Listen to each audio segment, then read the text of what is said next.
I mean, look, I'll just give you one example. There's this channel on YouTube called ProverbsGuys.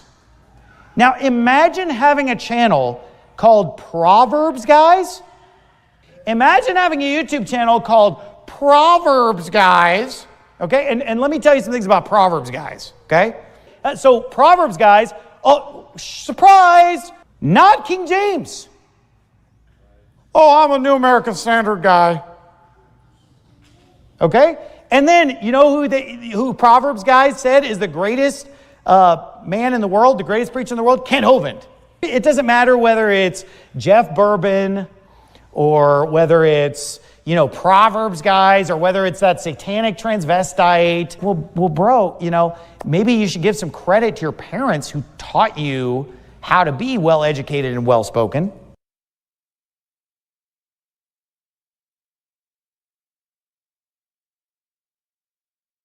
Oh, you guys are so well-spoken. You guys are so well-educated. You have such a good head on your shoulders. You guys seem like you really love people. You really seem like you love God.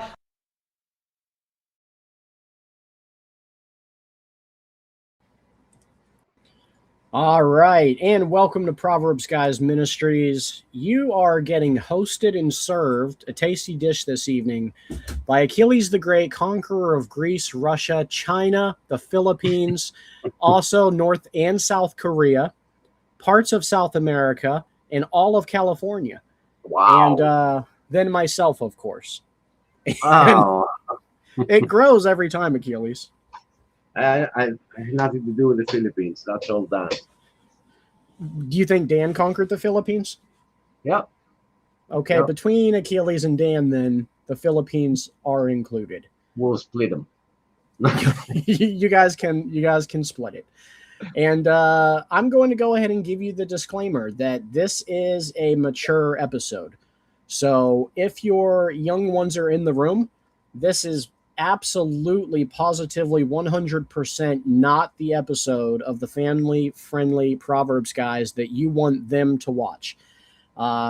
We do a lot of family-friendly episodes, as a matter of fact, all of them. But this one is of a very mature nature, and the reason is it's something that we definitely don't talk about enough in the church, and it's kind of taboo in the Christian faith. So guess what? ProverbsGuys is going to address it, right, Achilles? Right. Because that's what we do, man. ProverbsGuys. Yeah. Let me tell you about ProverbsGuys. Because here's the thing. Every subject that the church doesn't want to address and needs to be addressed, we will. Yes, absolutely. Thank you for that, Achilles. No greasy grace preaching. And we don't care about people liking what we're saying. We want the truth to be out there, whether it hurts. Because you see, there's a lot of people that they don't want to address subjects like this because they kind of do some stuff when they think when nobody's watching. Although they claim to be Christians, they think that God is turning an eye. And we got to give them the truth. That's what a brother should do. Amen to that. So just to be perfectly clear, tonight we're not here to play church. We're not here to soft pedal. We're here to pull the curtain back on something most people never talk about loud. The demons operating behind the entertainment industry that specifically target our eyes, our desires, and our purity.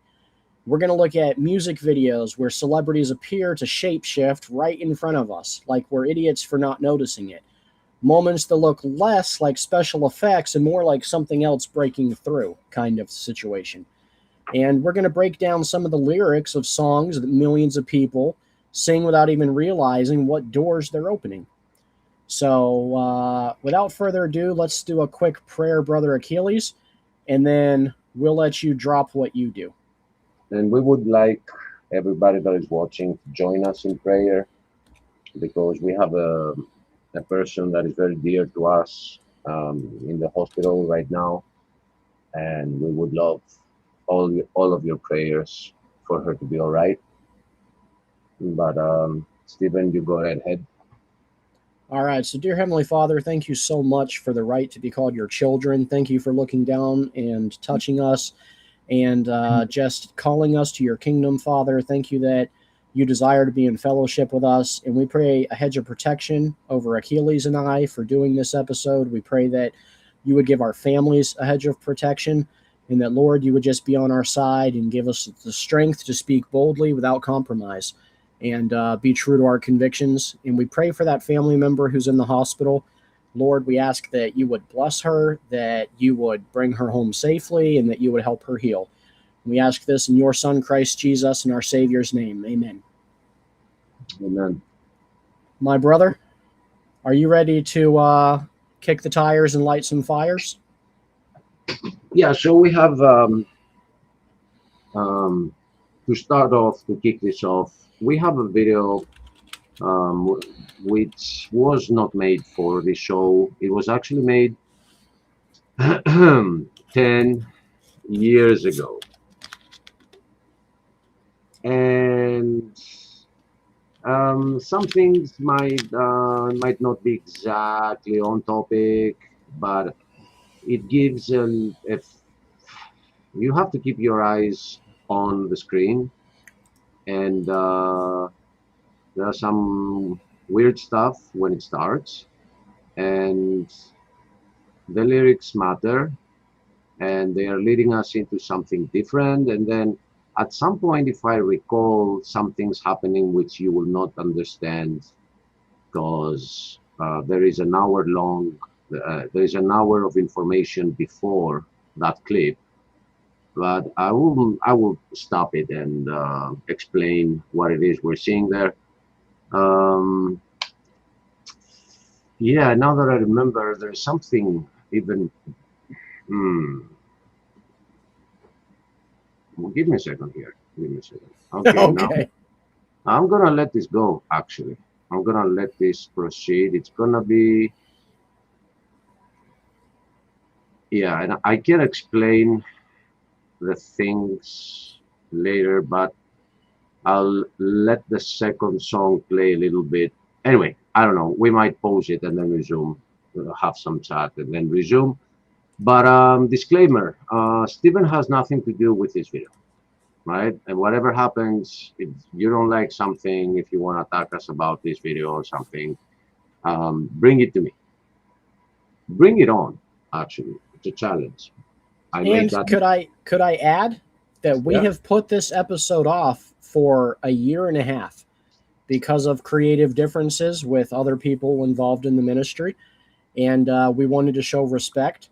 But we both felt, Achilles and I, that now was the time to do this episode, and that's why we're here. And there's gonna be more of that style of videos and live streams because there are some dangers that your children are exposed to that some people are afraid to address. Um, as a ministry here, we believe that politics is also a trap. And I'm just bringing this as an example of what kind of things can represent a danger to your soul and make you an idolater without you even realizing it. So if we see a danger here or a danger there, we're going to expose it. So expect more of that. It's not all about preaching, opening up the Bible and reading it. We're still in a world where a lot of things seem to be innocent because it's like Satan wants them to look innocent. Video games. There are some weird stuff in this world right now, and it's about time we start exposing them because we've been holding back, believe it or not. We have. I don't think they can believe that, but we really have. We've been on our best behavior, and now we're just ready to go hog wild. Right. So, that being said, I also found another clip for later. And let's start with this. I hope you guys enjoy this. I know my sister is gonna enjoy it because the song is a surprise, which one it is.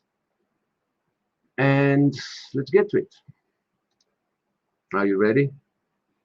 Achilles, my brother, I have been ready for a year and a half. And I don't know about the audio. You said you heard it earlier, but I had it real low. And we want the audio to be at the same level with our voices. So I should raise it, but I hope that's not like too loud. Ah, Only one way okay, to find out. let's see.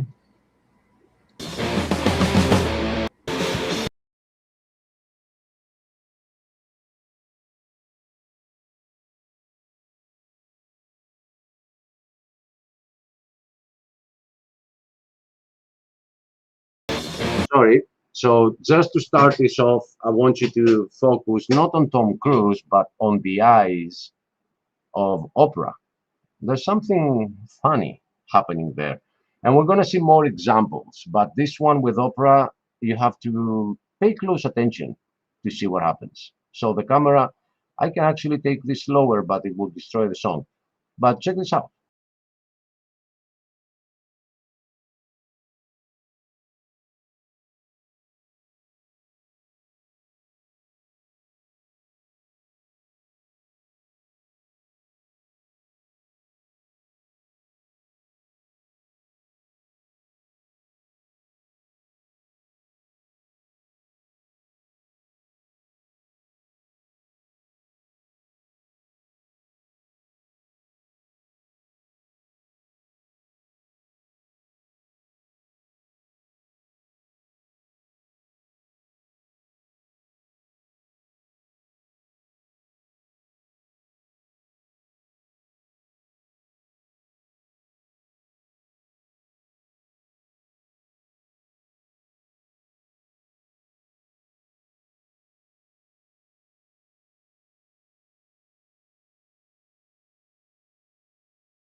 Okay, I post this because there are so many um, symbols here that it is almost impossible for somebody that is watching this without getting the rest of this video, which is addressing and exposing those symbolisms before this clip played. So this was the Super Bowl of 2015, and they gave us a very strong message full of symbolism. And I don't know if you guys remember this part.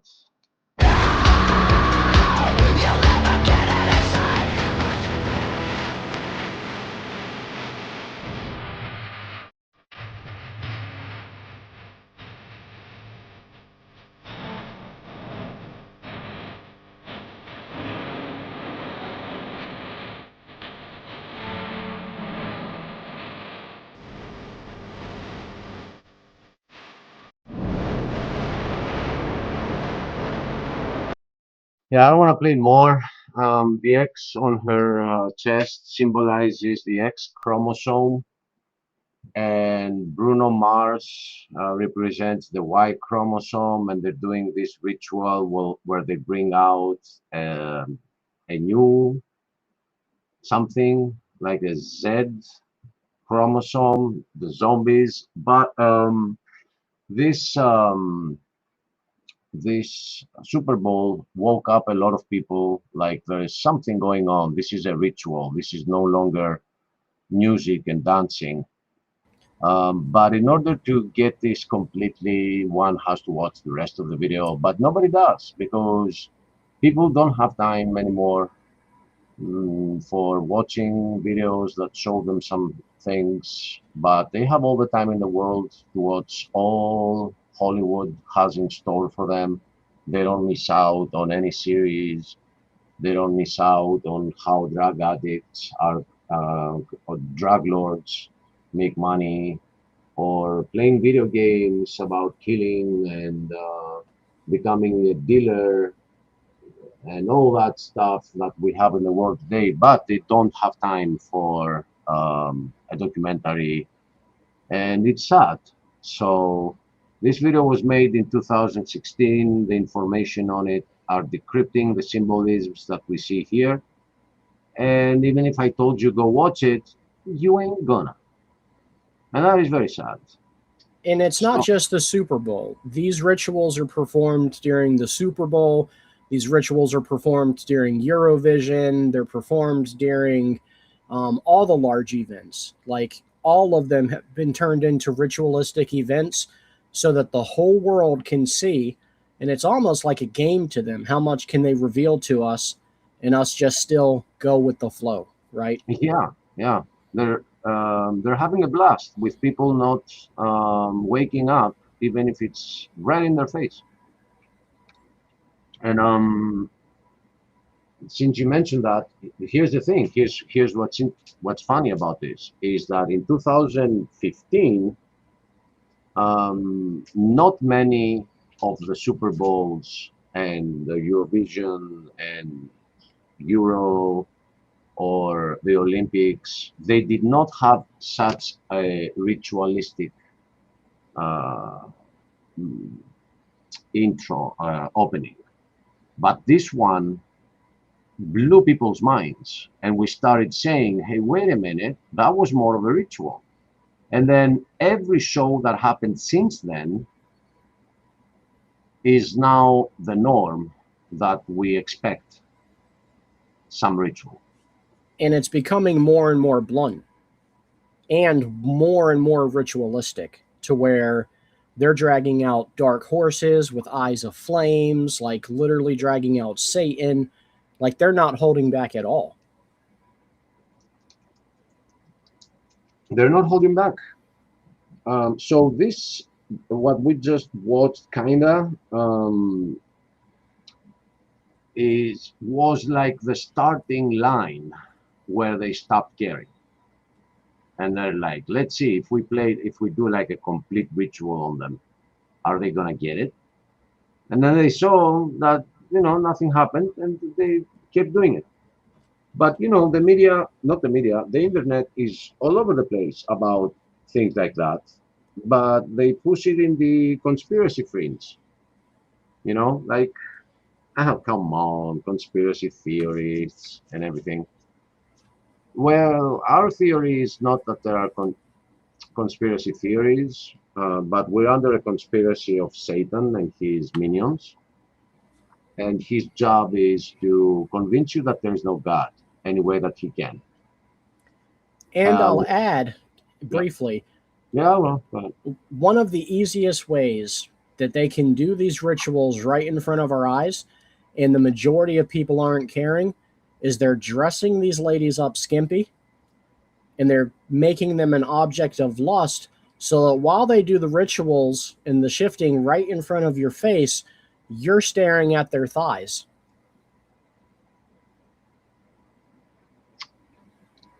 which is another problem by itself because the brain works in such a weird manner.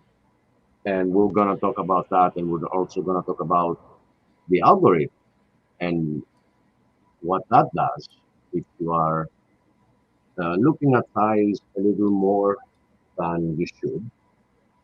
The algorithm knows it and it keeps pushing you stuff. And we're going to prove this to you further down. Um, but yeah, since you mentioned that, Stephen, allow me to uh, shift to another clip Go right wh- ahead. where we tried playing at some point. And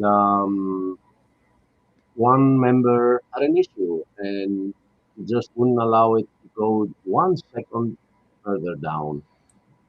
Uh, and I think that was a demonic influence, not the specific individual, but the fact that he wanted to stop it right there and then without understanding that there was a deeper message here. Anyway, as Stephen warned you, if you focus on thighs, you're losing The what imagery. what we're trying to show you, but also you get exposed to opening up the gate from lust, so you can get a subliminal within you. So let's show you this quick example here. Rain Man is back with Little Miss Sunshine.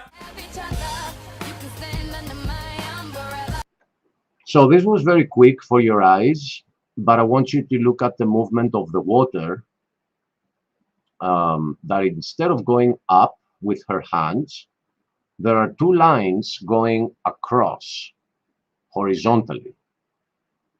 Fluid dynamics proves this is not chance. They did this on purpose, and you're gonna see this in slow motion, and you're gonna see that they flash a demon straight in our face, and we're gonna see him further down even better. So watch this again. I can actually do this in slower speed. Let's see. So you can see for yourself what happens in a split second.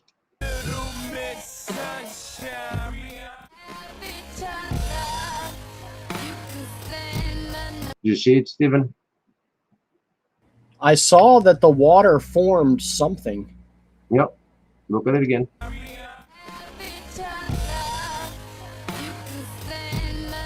It's a Baphomet. Exactly that. It was a Baphomet, dude.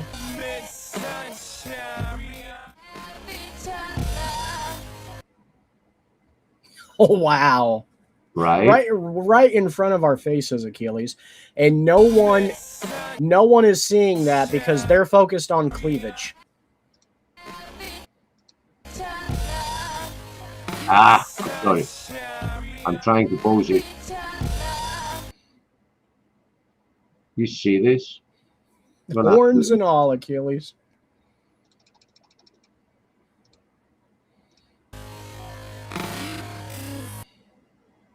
And then something else happens.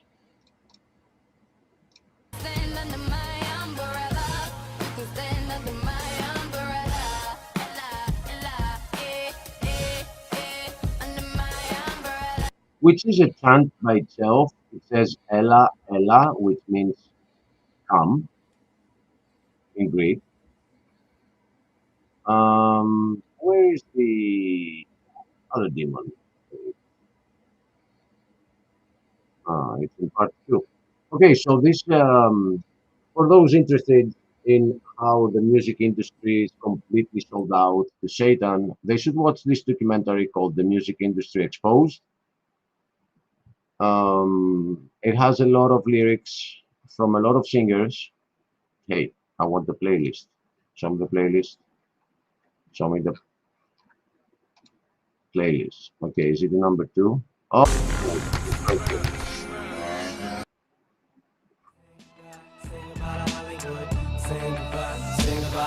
I don't wanna quit, but shit, I feel like this is it. Can you make it full screen? March, I feel like this is sick. This is not a game, it's fame. In real life, this is sick. Publicity start my ass, consume my fucking dick. Oh, I'm so sorry. Um, They do make it hard to try to show this stuff because of the music. So and we're the sorry, guys, but we did put the warning at the beginning that this is a sensitive episode.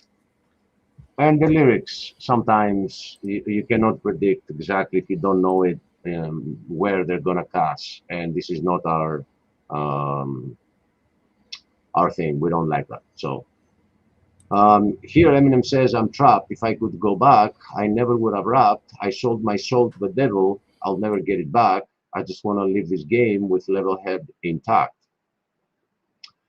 So this documentary explains that they call the demon behind the music industry, they call him Rain Man. And they have this excuse. They're saying, oh, we do this because of the film Rain Man with Dustin Hoffman and Tom Cruise. But that doesn't make any sense because everybody keeps calling that name. So the documentary proceeds in explaining to you that they call him Rain Man because if you are with him, it rains money. And here's another interesting clip from Rihanna.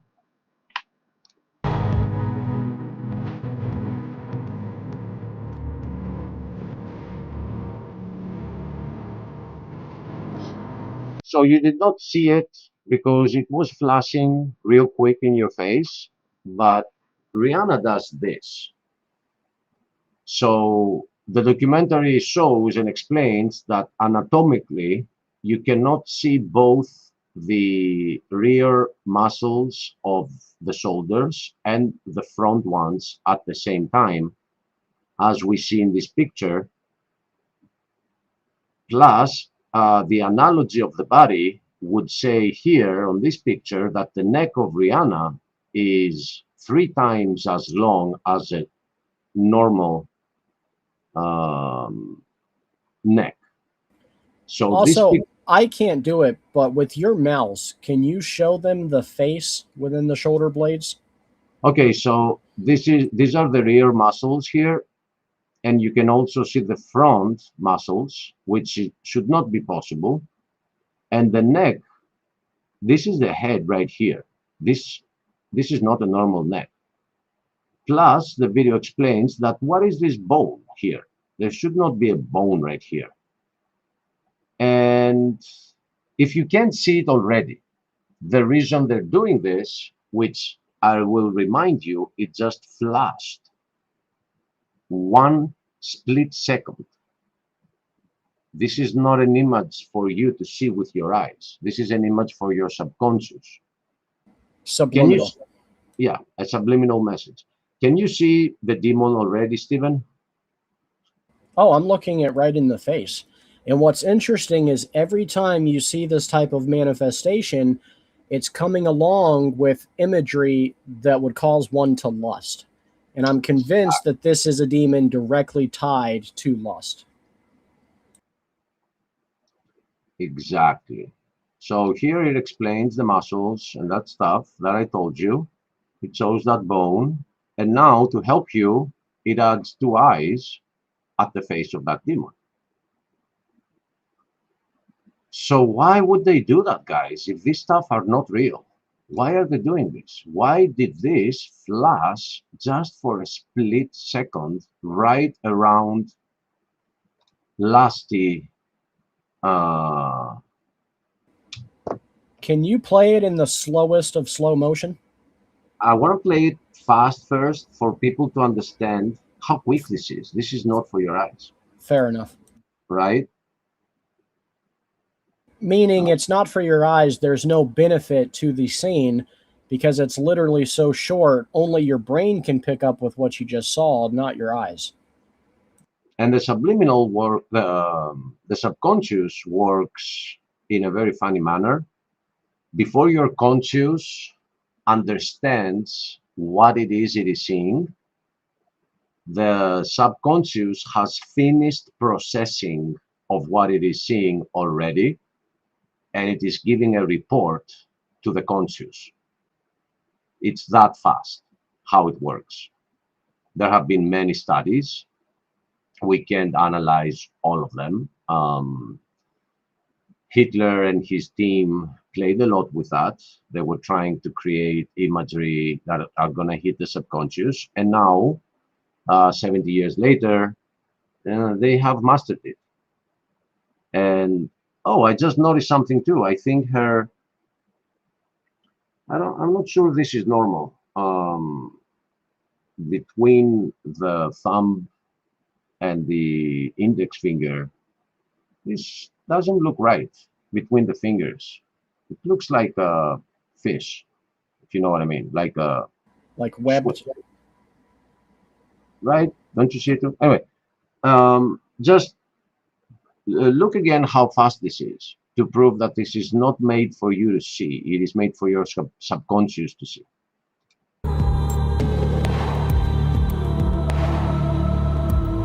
Dude, it's not even a split second, right?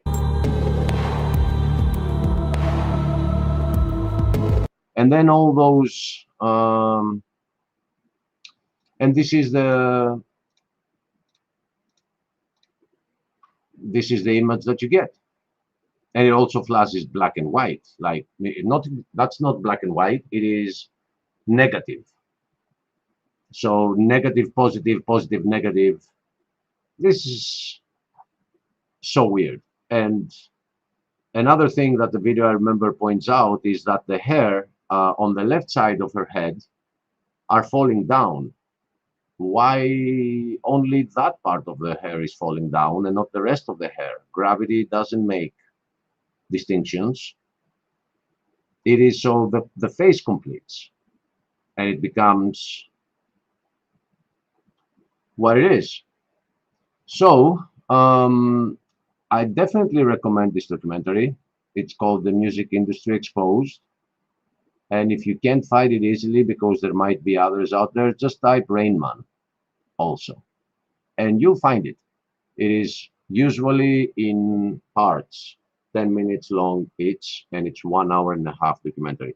I hope there is somebody out there that is actually going to follow any of the pointers we're pointing at, because if we were to play this documentary, it would immediately be 1.5 hours. If I played the previous video, add 2 hours, and that would be a 4-hour long stream. So we can't do that, guys. It's up to you when you see something to go for it. We can show you everything. We can just point. So that being said, I'll get that demon out of my face and hear your thoughts, Stephen. I'm shocked at how blatant they have been putting it in our face. And this is not the only case. Like, I can go ahead and share this video now, and there's almost no sound to it until the very end. So we can talk throughout the entirety of it. And it's not just in the entertainment industry with artists and performers. A lot of this stuff is happening in political realms, which you and I have talked about over and over again with idolatry and the spirits that be there. And it's all similar. They're all the same manifestations. And it's on national television. But they don't Like, it's crazy how gutsy they're being with it now. They're not even trying to hide it anymore. Look at that. Do you see that? Wow. Right? Those were not normal teeth, man. No. And when you look at the clip previous to it, you can absolutely see he had regular teeth. And then he looks back at you and he has like fangs. All his teeth are fangs.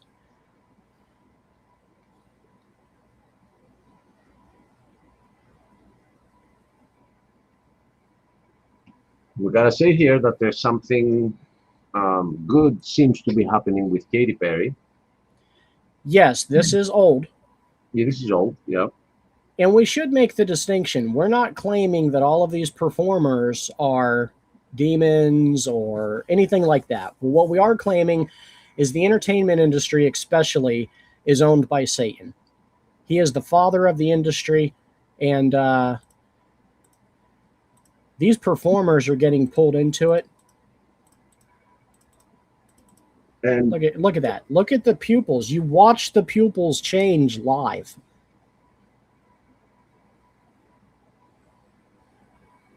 And when Steven says that all of the entertainment industry belongs to him,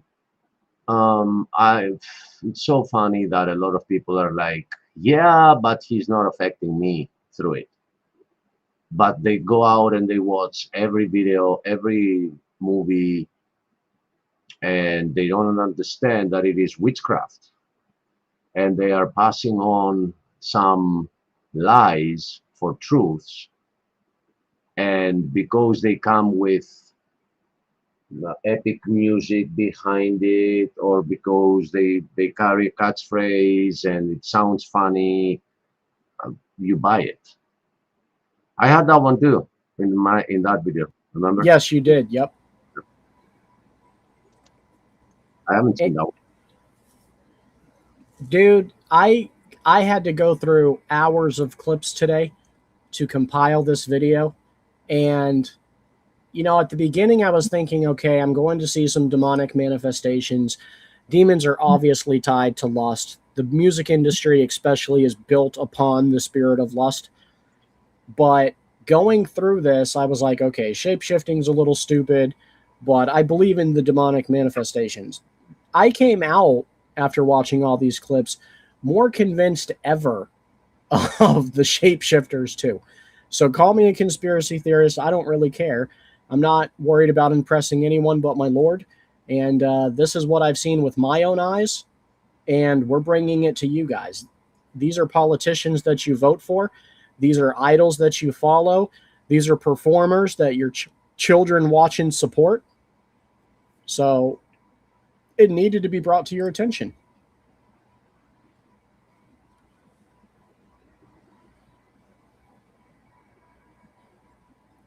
By far, though, the worst one is Sasha.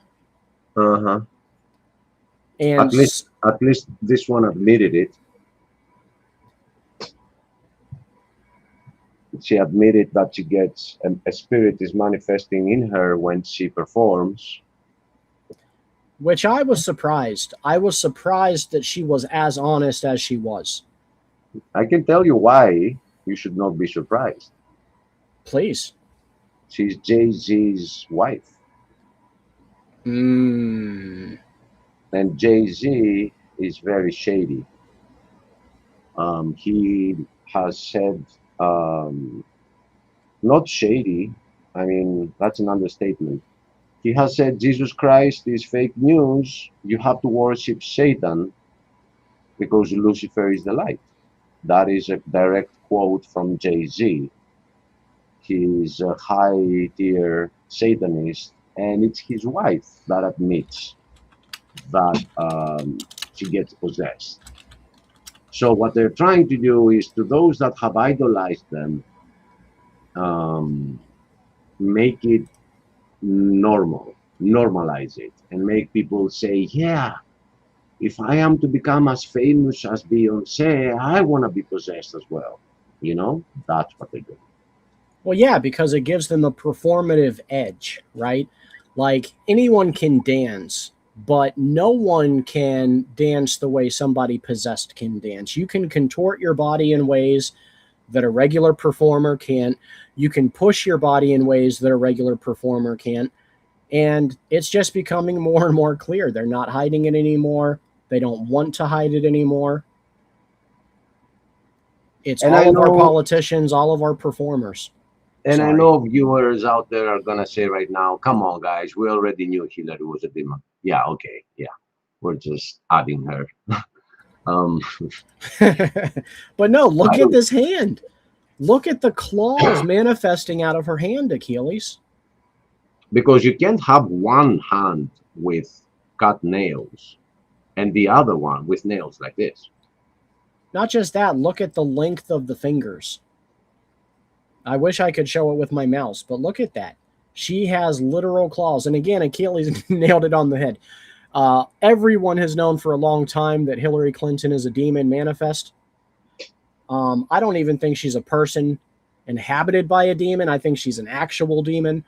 But look at this. I mean, this is grotesque.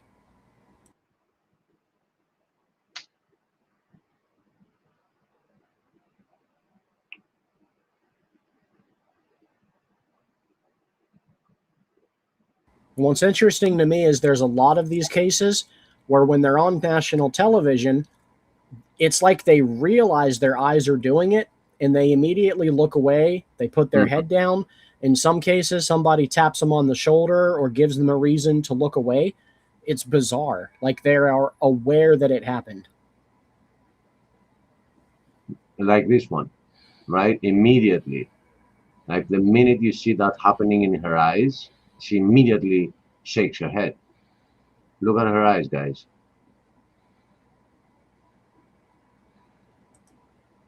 Where did it go? Where did the pupil go? Where did it hide in? And then up, she flips her hair immediately. Like, Satan, get back in there. Uh-huh.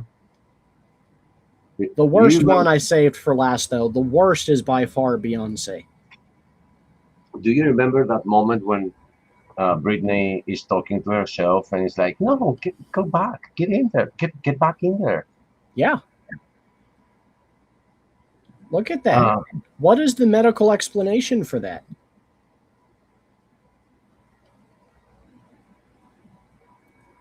I have none.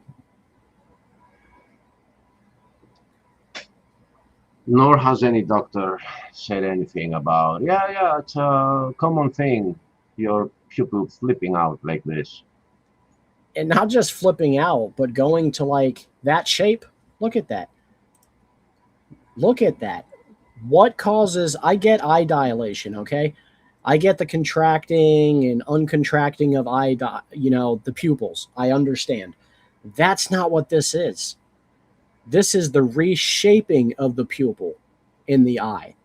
And it's for a split second, and they realize every time it happens, and then they nod their head or look away, and it's back to normal.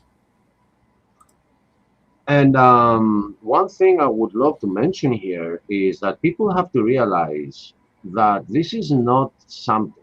Some people will say, well, this is doctrined by Photoshop or video editing, whatever. The thing is that we have um, references to possession from even ancient times. If you look into Apollo and the Muses, um, you will be shocked with how many writers and singers were saying that there is a spirit guiding them, and they were calling that spirit to help them write. If you read the Iliad and the Odyssey, they both start, go out there, find the Odyssey on the internet or the Iliad, and just read the first verse. The first verse of the epic poems starts by saying, "Oh Muse, come to me and give me inspiration." And the music industry knows this, and they have tapped into it. and they are not muses. There is a band out there that took the name. The band is called Muse. And there's something funny about the word muse. It means to think, but the way they're using it is not about thinking. It comes from the muses, the spirits that were inspiring poets and writers and musicians. But this is amusement, which is the opposite of thinking. And when you're in a cinema and you're watching a movie, its job is for you not to think and to get amused, which literally means to not think. Let me read that, Ralphie. Hello, Ralphie. Comment, and thank you, Dan. Thanks for the high five, brother. It's like, hey, let's just put it out there that demonic spirits are in the movie industry in a kids movie. Yep, they use familiar icon franchises to promote demonic spirits without anyone noticing. And it's interesting that you use that word, Ralphie, because the Bible warns us. I think it was the book of Leviticus that God says, have no familiars, which means it's spirits. Let me find the verse.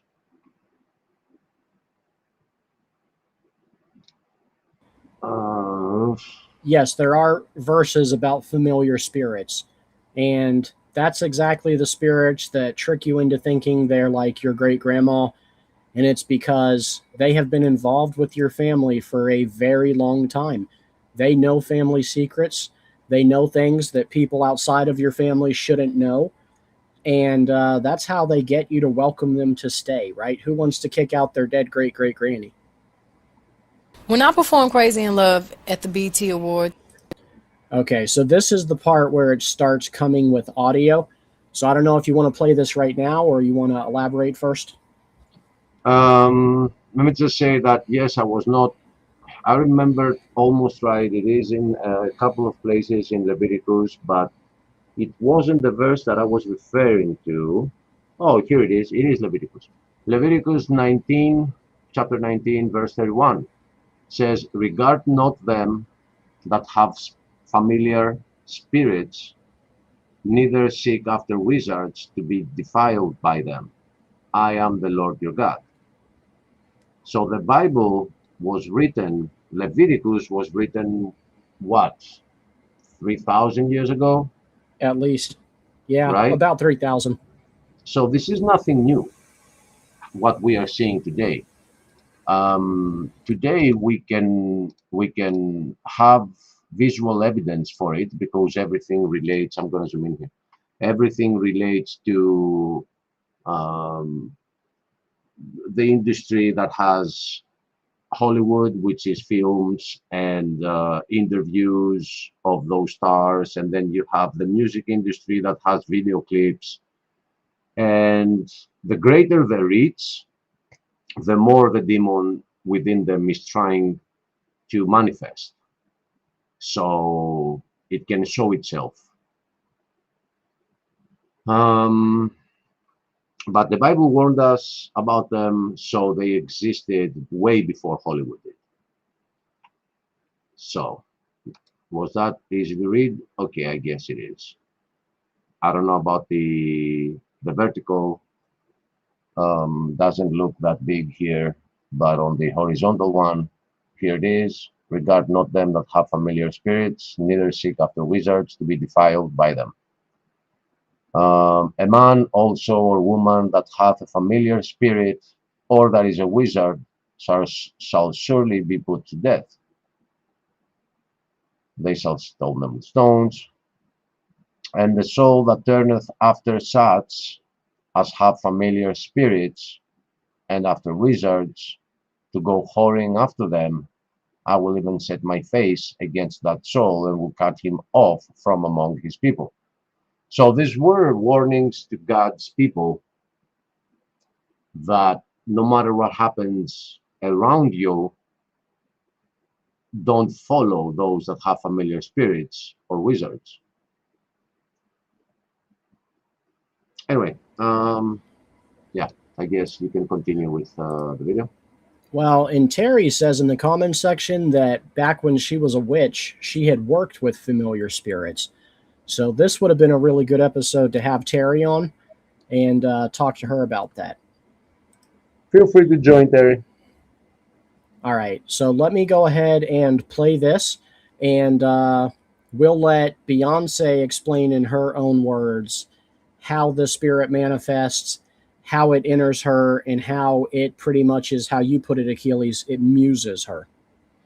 Before you press play, though, let me say hi to Dan, and also say that I have made similar mistakes at some point. Some spiritual warfare was taking place, and there was one coincidence that made me go see a woman that was reading your coffee. I was way from being reborn at the time, but the fact that I went there completely messed up my life. It's like because I went there, everything I was trying to get fixed got really, really ruined.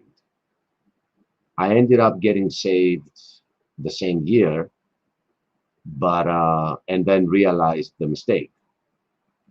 So fortune tellers, they also have familiars.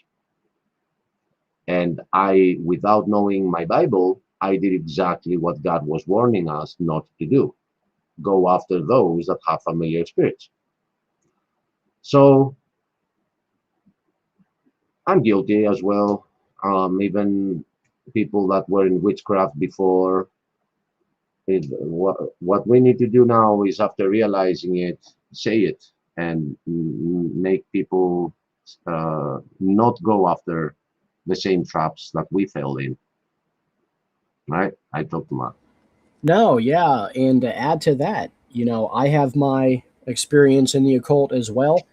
Back around 2013 or 14, I had, or maybe even before that, but I had been part of a paranormal investigating group. I co-founded Down Home Paranormal with one of my friends, and we did multiple investigations, and we ended up investigating a Civil War farmhouse that was used as a hospital during the war, and it was said to have activity. And our friend James, you know James, he's come around a few times.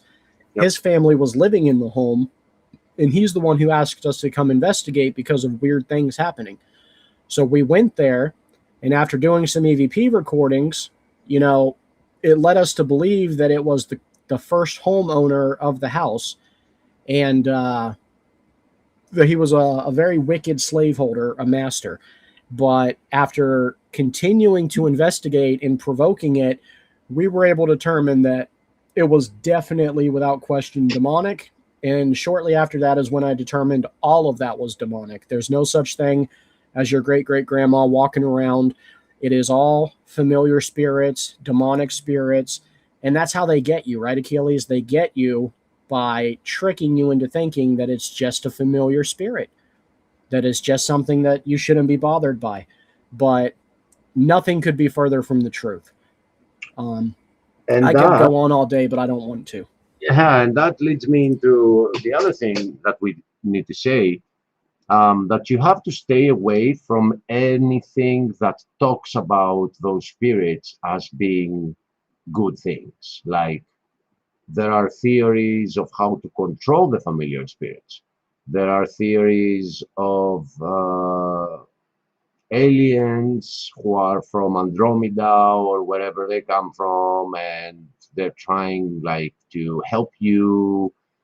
Anything like that is pushing you into communication with demons.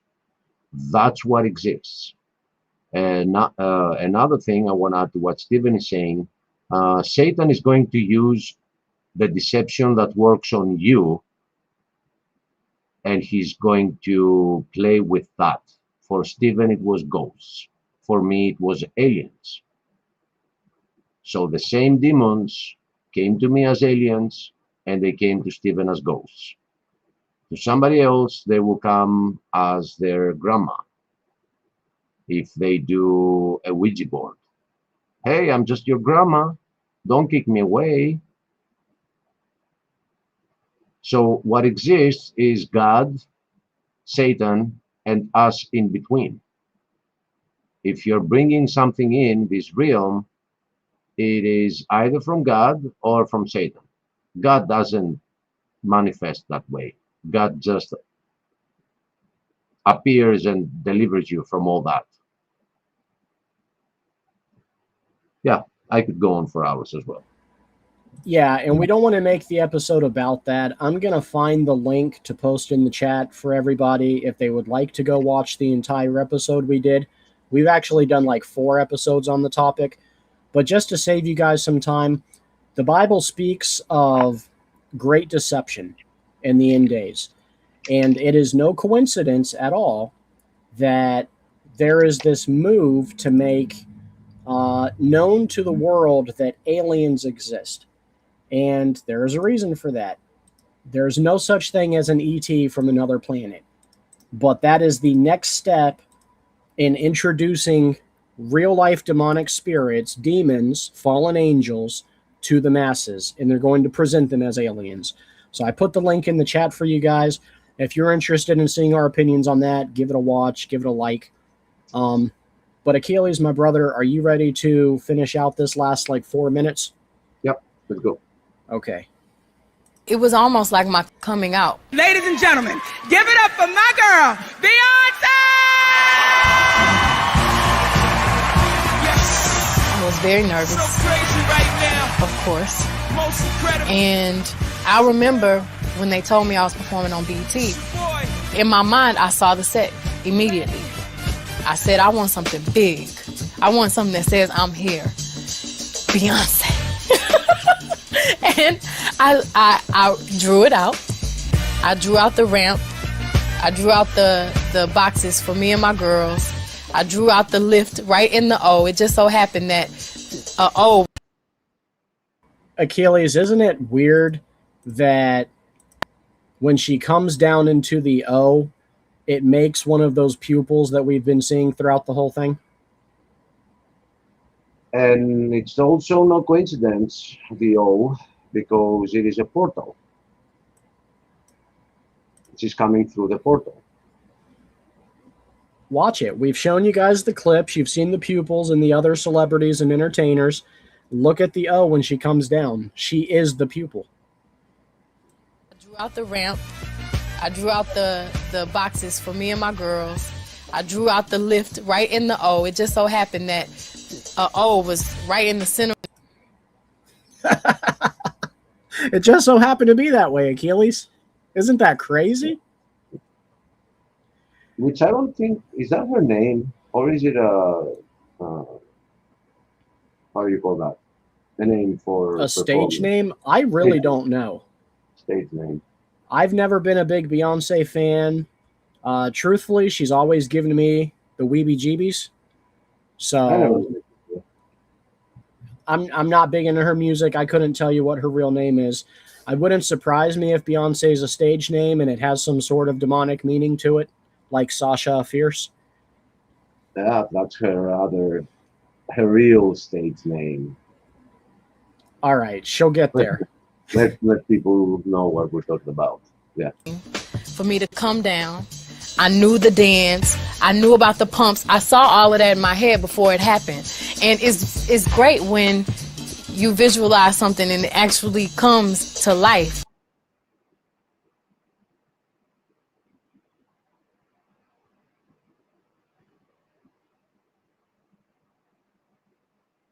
Yeah, what a dance move, that one.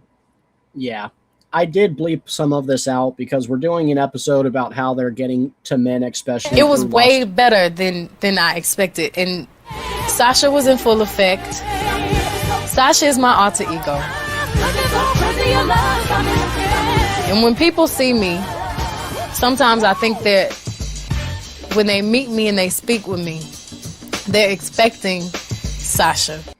Many years ago, I named my alter ego Sasha, and it's something that stuck. So when I was trying to decide the title of my album, I realized it had two different sounds. One represented who I really am, and one sounded like my alter ego. So I decided to split it into two because I feel like Sasha is a big treat for my fans. It's definitely exciting being able to have an excuse to be so over the top. And I think you definitely hear the difference. I try to keep Sasha on the stage. I absolutely keep Sasha on the stage, and now she has a last name. She's Sasha Fierce. Like when you're getting ready to go on stage and perform, does Sasha Fierce, when does she show up? Usually when I hear the crowd, when I put on my stilettos, when like the moment right before when you're nervous and that other thing kind of takes over for you. Then Sasha Fierce appears, and my posture and the way I speak and everything is different. But no, is it like a process that happens too? Like you were talking about the high heels, like once the lashes go on and the makeup and all that stuff. It's kind of like when I do a movie, becoming the character. Once you put on the wig and once you put on the clothes, you walk different. It's kind of this character that I've created over the years. And how is Sasha Fierce different than I am? Well, I know, you know, definitely wearing that bodysuit. I could never walk out here and do that. Does Sasha Fierce ever go home? Like, sometimes, but I not often. Only on special occasions. She ever show up and shows up sometimes at the house. But definitely when I'm nervous or whenever I have to perform, whenever I have to do choreography or something that's difficult, and it's no different from anyone else. I feel like we all kind of have that thing that takes over.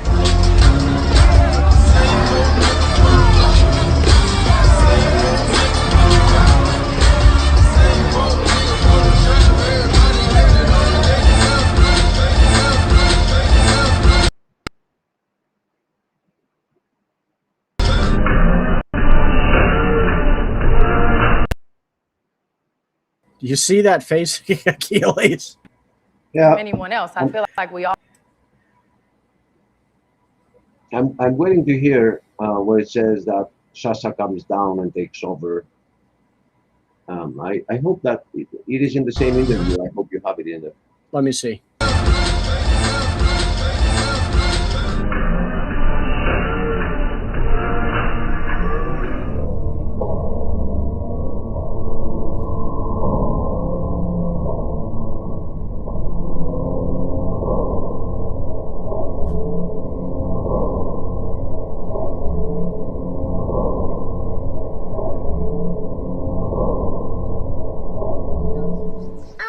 Song just for you, 'cause you're my special friend.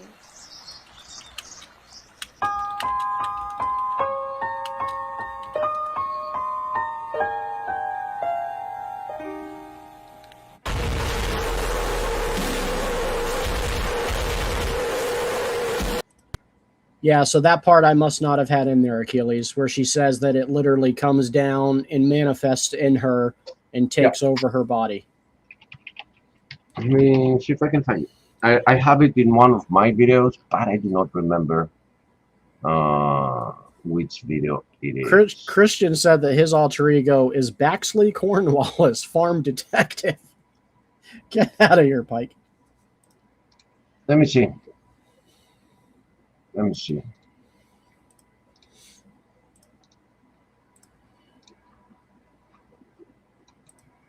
When I performed Crazy in Love at the BET Awards, it was almost like my coming out. Ladies and gentlemen, give it up for my girl, Do all these things that... There we go. But Sasha comes out. I wouldn't be very... But I guess I wouldn't be very entertaining on the stage. So Sasha comes out. And she's fearless. You know, she can do things that I cannot do when I'm in rehearsal. I mean, I can try, but then it just doesn't happen. I can sing notes and sing strong and do all these things that when I'm just by myself, I can't do.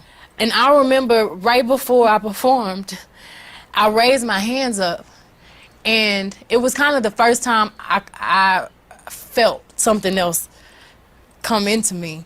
And I knew that was gonna be my coming out night for the BET Awards. What? What did you just say, Beyonce?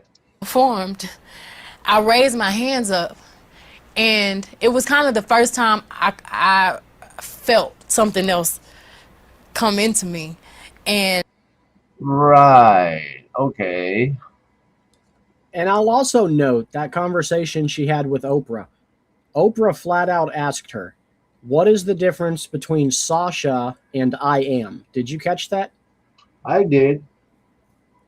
Go ahead. Why? Yeah. Why that reference? Why I am? Out of all the references you could make, I am? Are you kidding me? Oprah is in deep in this. Oh, yes, without a doubt. She's an occultist as well. Did you hear that Madonna came to Greece this year and she visited a couple of sacred places and John's cave where he wrote the Revelation in Patmos No. and Oh, you and, told me that. and a couple of monasteries as well. Um, so people said that she did it because she's becoming more spiritual or closer to God. And you have to be careful, guys. When you hear the term spiritual, that doesn't mean they're getting closer to God, to the true God. No. Satan is also a spirit. Huh. Well, So, spiritualism is an entire religion now, and it's not a Christian religion. so first off, this was her birthday cake. I'm gonna share my screen.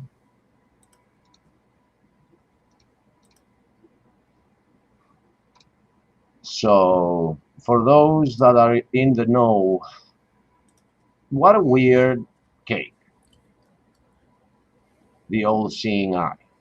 Yeah, and isn't that supposed to be the Eye of Horus And or Eye of Ra? it goes all the way back to that, but it is the eye of Lucifer. It is in the symbol of the New World Order. It is Illuminati. Everybody should be aware with this so far. But this is her birthday cake, right? So she shows us who she's thanking with love for her success. But she did that in Greece, supposedly on a spiritual awakening trip to uh, sacred Christianity's sacred places. And what people haven't realized is that she's an occultist and she's a Kabbalist, which is something that it's a Jewish sect. It's Jewish. The Kabbalah. It's a book of Jewish witchcraft. Yeah, yeah. And what she did was, her name is Madonna, which means it's an euphemism. I think it's it is Mary. Madonna means Mary. I don't remember in Latin something about Mary anyway, Queen Mary, something like that. So she came in to visit those places with her son and 12 of her friends. So what she's in fact doing is a ritual where she is the mother of God and she brought her child, a son, and 12 apostles. But the media is going to show it like, oh, Madonna, you know, she believes in God. She went to Greece and she went to Patmos. It means And "my lady" in Italian and refers to the Virgin Mary. right, right. So these rituals are in our face. And if you had this birthday cake 30 years ago, people would have freaked out. But now it's like normal. People don't seem to care anymore. It's all over the place. It's in our face. Well, and one reason for that, Achilles, is because other than, the difference between now and 30 years ago, is we have had now 30 years of conditioning where they would put the great I in symbolism in all the music videos, and they would just do the subliminal thing, right? Like we saw earlier with the Baphomet, where they just pop it up quickly. They get it in your mind so that when they start showing it in this great detail, it's no big deal. We've been seeing it for 30 years. And here she's praying to someone, but I know who that is. She's praying to. And don't forget that Madonna came out with like a prayer, which is a very blasphemous song, and she only has blasphemous songs. Anyway. Or sensual. Yeah, and blasphemous while being sensual. It never stops. She also did a ritual in Eurovision 2009 in Tel Aviv, where they were rebuilding the temple. She brought actual the stage was bringing in pillars and a roof, and they rebuilt the temple. Yeah, so I think this part concerning the industry, this we can turn a page and go to what you have in mind for next. So we've pretty much gone through all the points, actually. The only one left is about the algorithm that I want to explain to people. So if you want, we can do the algorithm. And it's been an hour and 16 minutes, so then I'll give you the option, because it's like 6 a.m. there for you right now. We can either open up the panel or we can close it down. It's almost 4, so I can take a little more. Let me just address a couple of friends. Thank you guys for the support, and I hope you're enjoying this, because we're enjoying exposing Satan's schemes, and we are called to do that. Have nothing to do with darkness, but expose it. It's in the book of Ephesians. So God's asking us to do this. And there are so many churches that are not even addressing this. And they're not addressing a deeper level that we're about to get to, about what is the connection between them doing clips with lust, always, there's always lust, and then flashing demons. What are they trying to do here? Why are they doing that? Why is that last demon trying to, what is it trying to do? Yeah, and no, you're right. And the thing is there's a lot of warnings in Scripture. But one of the biggest warnings that you will find consistently from Old Testament all the way through the New Testament is to battle lust, to not play with it, to run from it. And we do have some Scripture verses for you. Okay, so we have Matthew 5:28. But I say to you that everyone who looks at a woman with lust for her has already committed adultery with her in his heart. There is a spiritual bond, right? Like when you get into spiritualism, they'll call it a soul tie. It's very real. Achilles and I talked about this in great depth in another episode called STDs, Sexually Transmitted Demons. And it's no coincidence that there is a great amount of demonic power in lust. It creates a tie to your soul in the demonic realm that is unlike anything else, and that's why we have so many scriptural warnings like Matthew 5:29. Now, if your right eye is causing you to sin, tear it out and throw it away from you. For it is better for you to lose one of the parts of your body than for your whole body to be thrown into hell because of lust. We see in 1 John 2:16, for all that is in the world, the lust of the flesh and the lust of the eyes and the boastful pride of life is not from the Father, but is from the world. Who is the king of the world, Achilles? Not our God. He will be again one day, but not this world. Amen. This world's going to burn, and you should stay away from the fire, guys. He tells us in Ephesians 6:12, for our struggle is not against flesh and blood. What you're seeing with your eyes on these YouTube shorts, that's not the struggle. That's not the real struggle.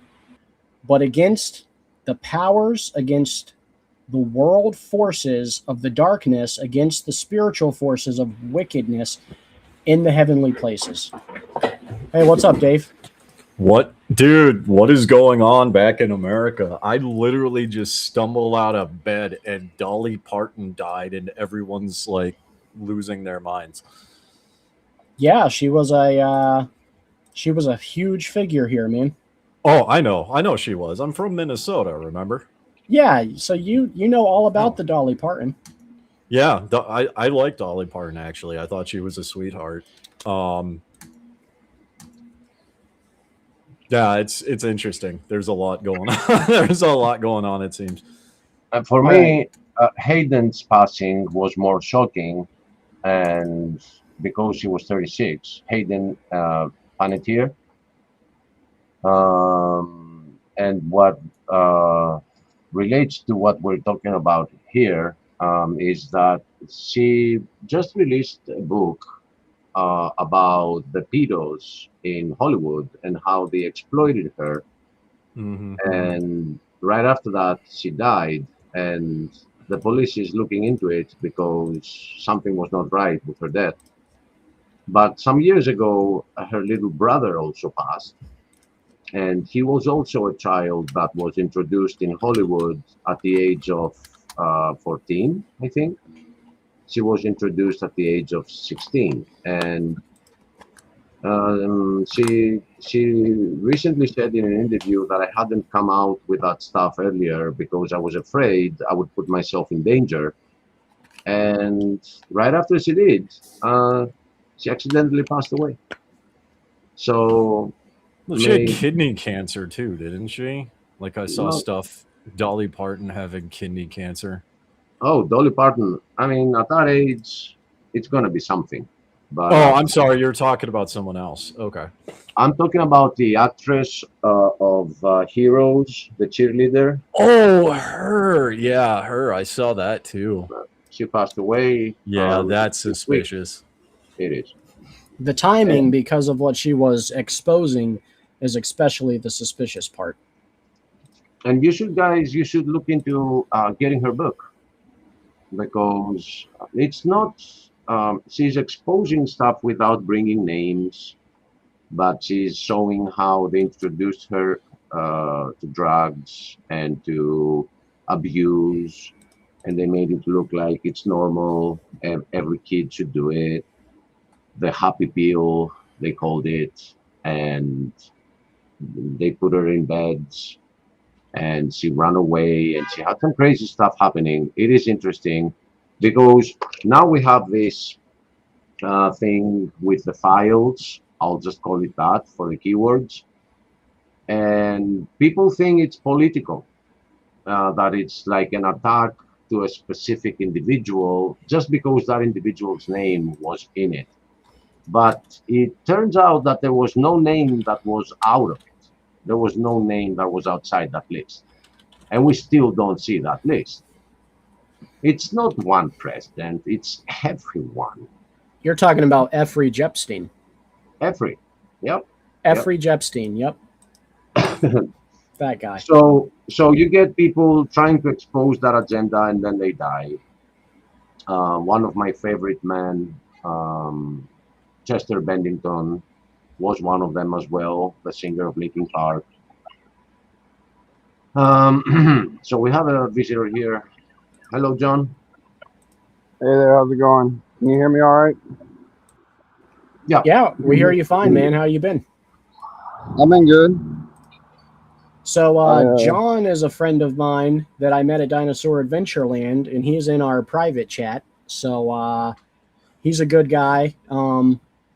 So not really a stranger, but welcome to the panel, and thanks for coming on. How much of the show have you caught tonight? Okay, thank you for your honesty. Achilles, do we want to just touch real quickly on the algorithm part? I saw. Yeah.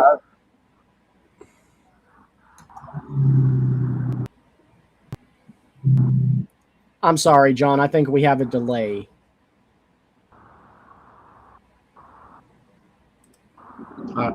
Are you watching us through YouTube right now when you got in the room? Because It if you sounds are, like he's in a car. and we get a lot of sound from your microphone as well. All right. Well, let's just do the algorithm explanation part, and then we'll throw the link out in the chat so anybody can come in and join us. All right. So a lot of this episode tonight is warning about the dangers of lust and the things that lead up to that. And a big factor in leading up to that is YouTube Shorts. Like everybody and their mother, and it's not just YouTube, it's Instagram, it's anytime you're scrolling short feeds. You can come across one video that entices you to lust, and I want to explain that it literally only takes 5 seconds for YouTube to recognize that you are interested in that content. It takes the one video for them to start flooding your feed, and I have an explanation of it here for you. The YouTube Shorts algorithm is extremely sensitive to even brief engagement signals. And that is exactly why a few seconds of suggestive content can rapidly flood your feed. YouTube's recommendation system, including the separate Shorts engine, continuously update a personalized model of what you might want to watch next. Key inputs include your recent watch history, how long you dwell on a video versus immediately swiping away, and the topic/interest clusters and patterns from similar users. So 5 seconds is all it takes for you to either add more of the lustful type content to your Shorts feed or to swipe away and tell YouTube, I'm not interested in this. 5 seconds. And 5 seconds is not as long as you think. Like, if you come across a video with a very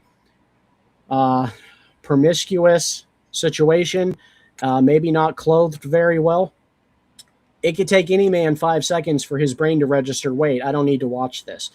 And then they've already got you. You'll see the next time you go through your feed, you're going to have 10 to 20 more of those type of videos.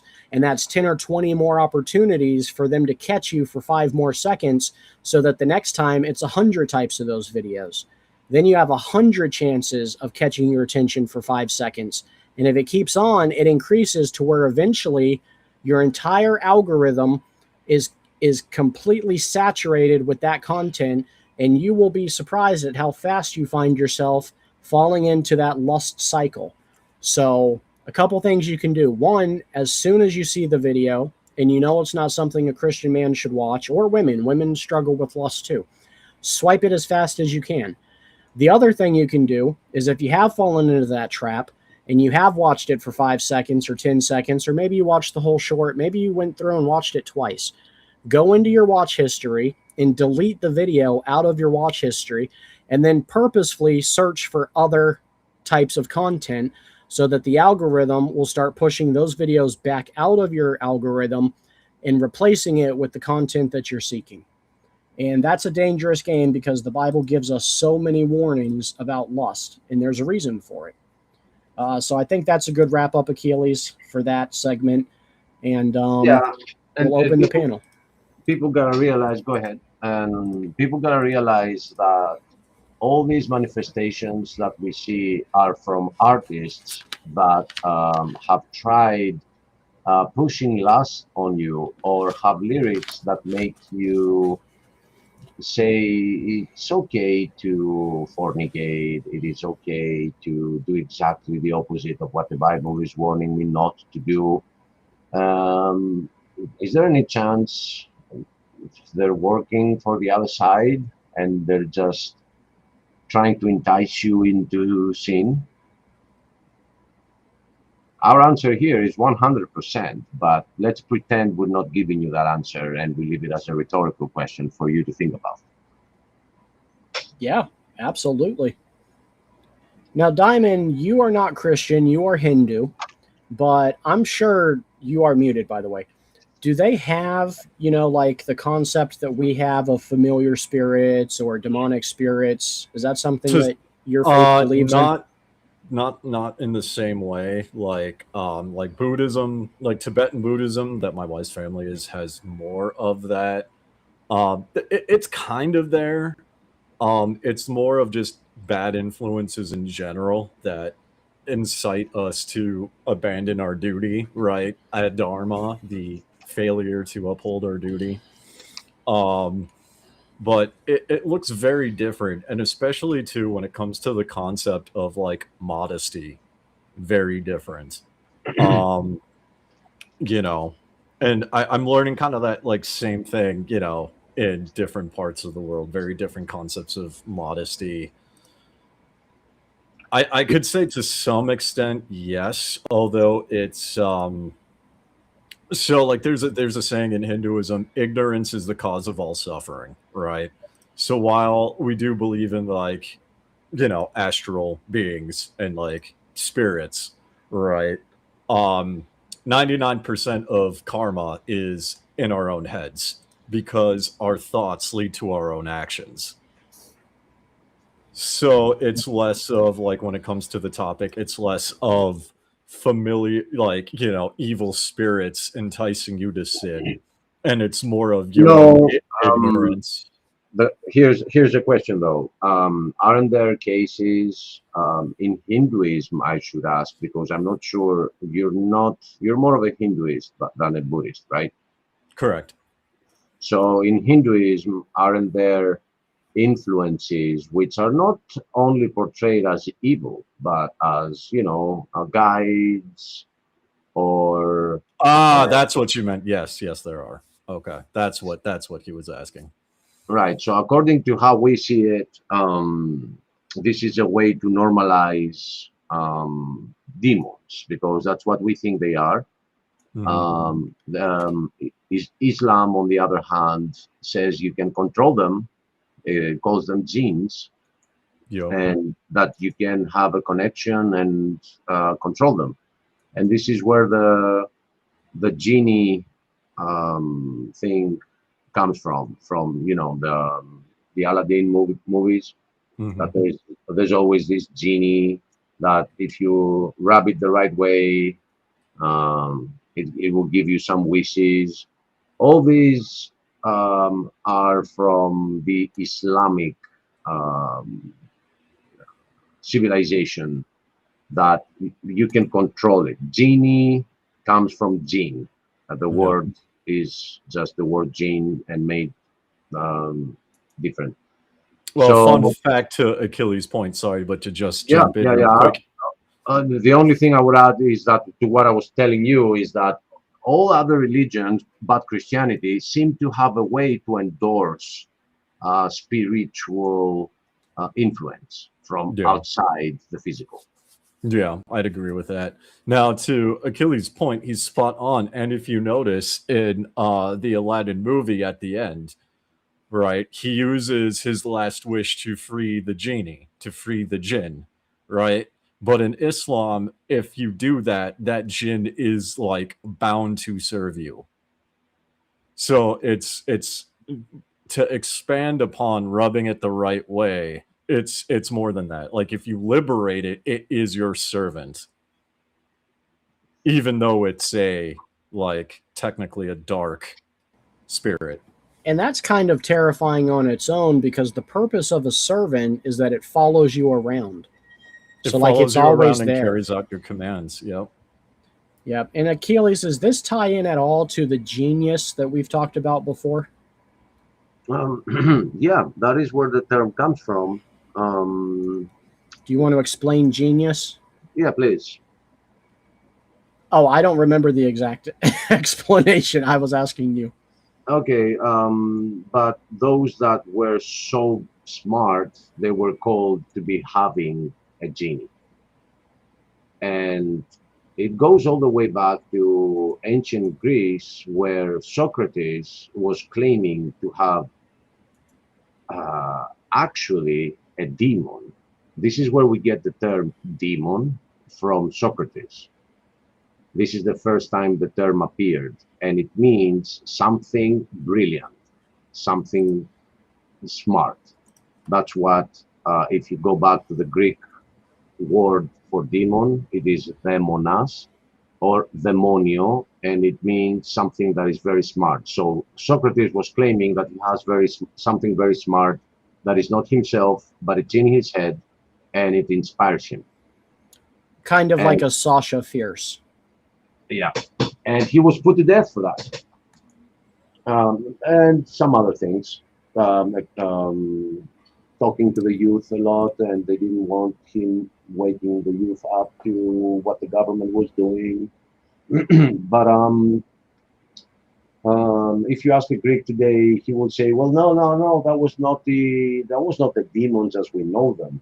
No, we're not claiming that he was saying to have a demon. We are actually saying, or I am saying, that this is where the term comes from. The word demon comes from the demon that Socrates had. But if you go further back before Socrates, we already mentioned how every artist in Greece, every poet, every singer would chant on a muse to come inspire him. And it goes way back, guys. Those familiar spirits are nothing new to this world. And what's new is that now we put them in the conspiracy theory uh, section, you know? That's Yeah, what's it. and to Steven's earlier question, like, and to what you said earlier, both of you guys kind of hit the nail on the head. All religions except Christianity, and even like just the Western worldview, everywhere in the world has the concept of familiar spirits in some way, right? Like, I mean, I was just doing some research here on Mongolia, and like shamanism, Tengronism is the technical term. Tengronism, the religion of Mongolian shamans. The first thing they teach you from childhood is the difference between good spirits and bad spirits, right? Hinduism, when it comes to like Akashic records and other things, same thing, right? There is that belief there. And if you get into like African traditions, where voodoo comes from, like Palo Mayombe, or even like South American and Mexican traditions like Santeria, there's a universally held belief in like good and evil spirits, right? And even if you even if you're like an atheist, even if you don't believe in like a god, like a man in the sky, people still have that belief system, right? And just to kick the ball further, I wanna ask you a question. You mentioned the Akashic records, and not many out there understand what that is. But because you do and I do, I want to ask you something, and that would lead into explaining to others what it is. Do you know that Christianity too has its form of Akashic records? I actually did not know that. Let me tell you why. Go for Because God keeps a record of every manifestation of your mind and your heart. it. So we will not only be judged for our actions, but we will be judged for that little short that we watched and we thought of something about it and before we swiped away. Okay, yeah. So the Akashic records, according to Hinduism, I think it is, it is a huge library out there in the spiritual where every thought is being recorded, and you can visit it through astral projection. And Correct. Yep. yeah, good luck, because I tried when I was young, but I didn't find the way there. But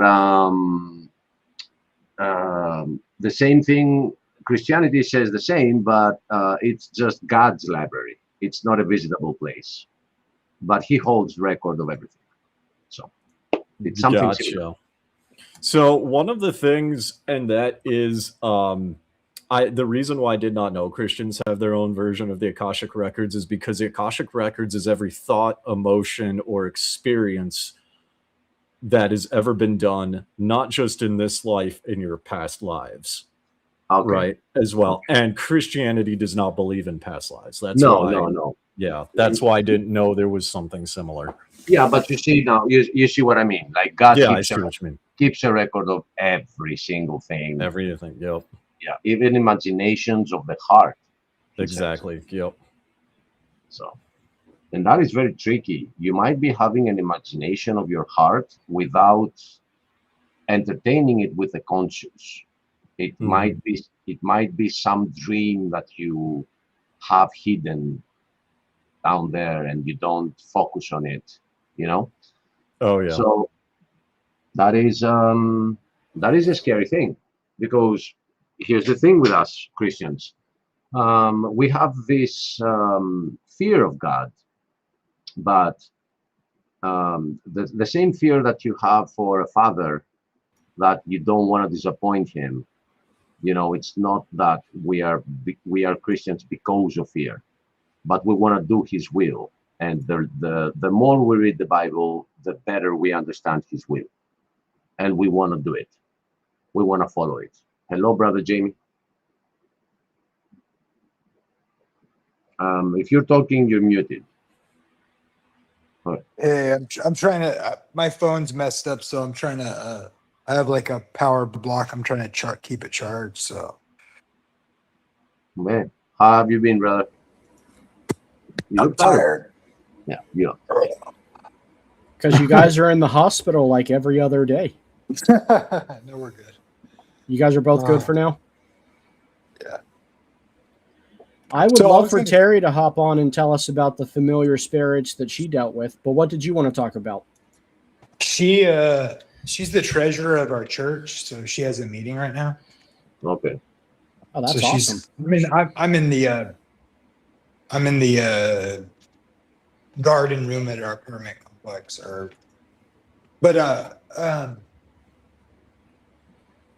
was gonna say, not that I disagree with anything in their presentation about familiar spirits, but like I would also say, just to balance it out, like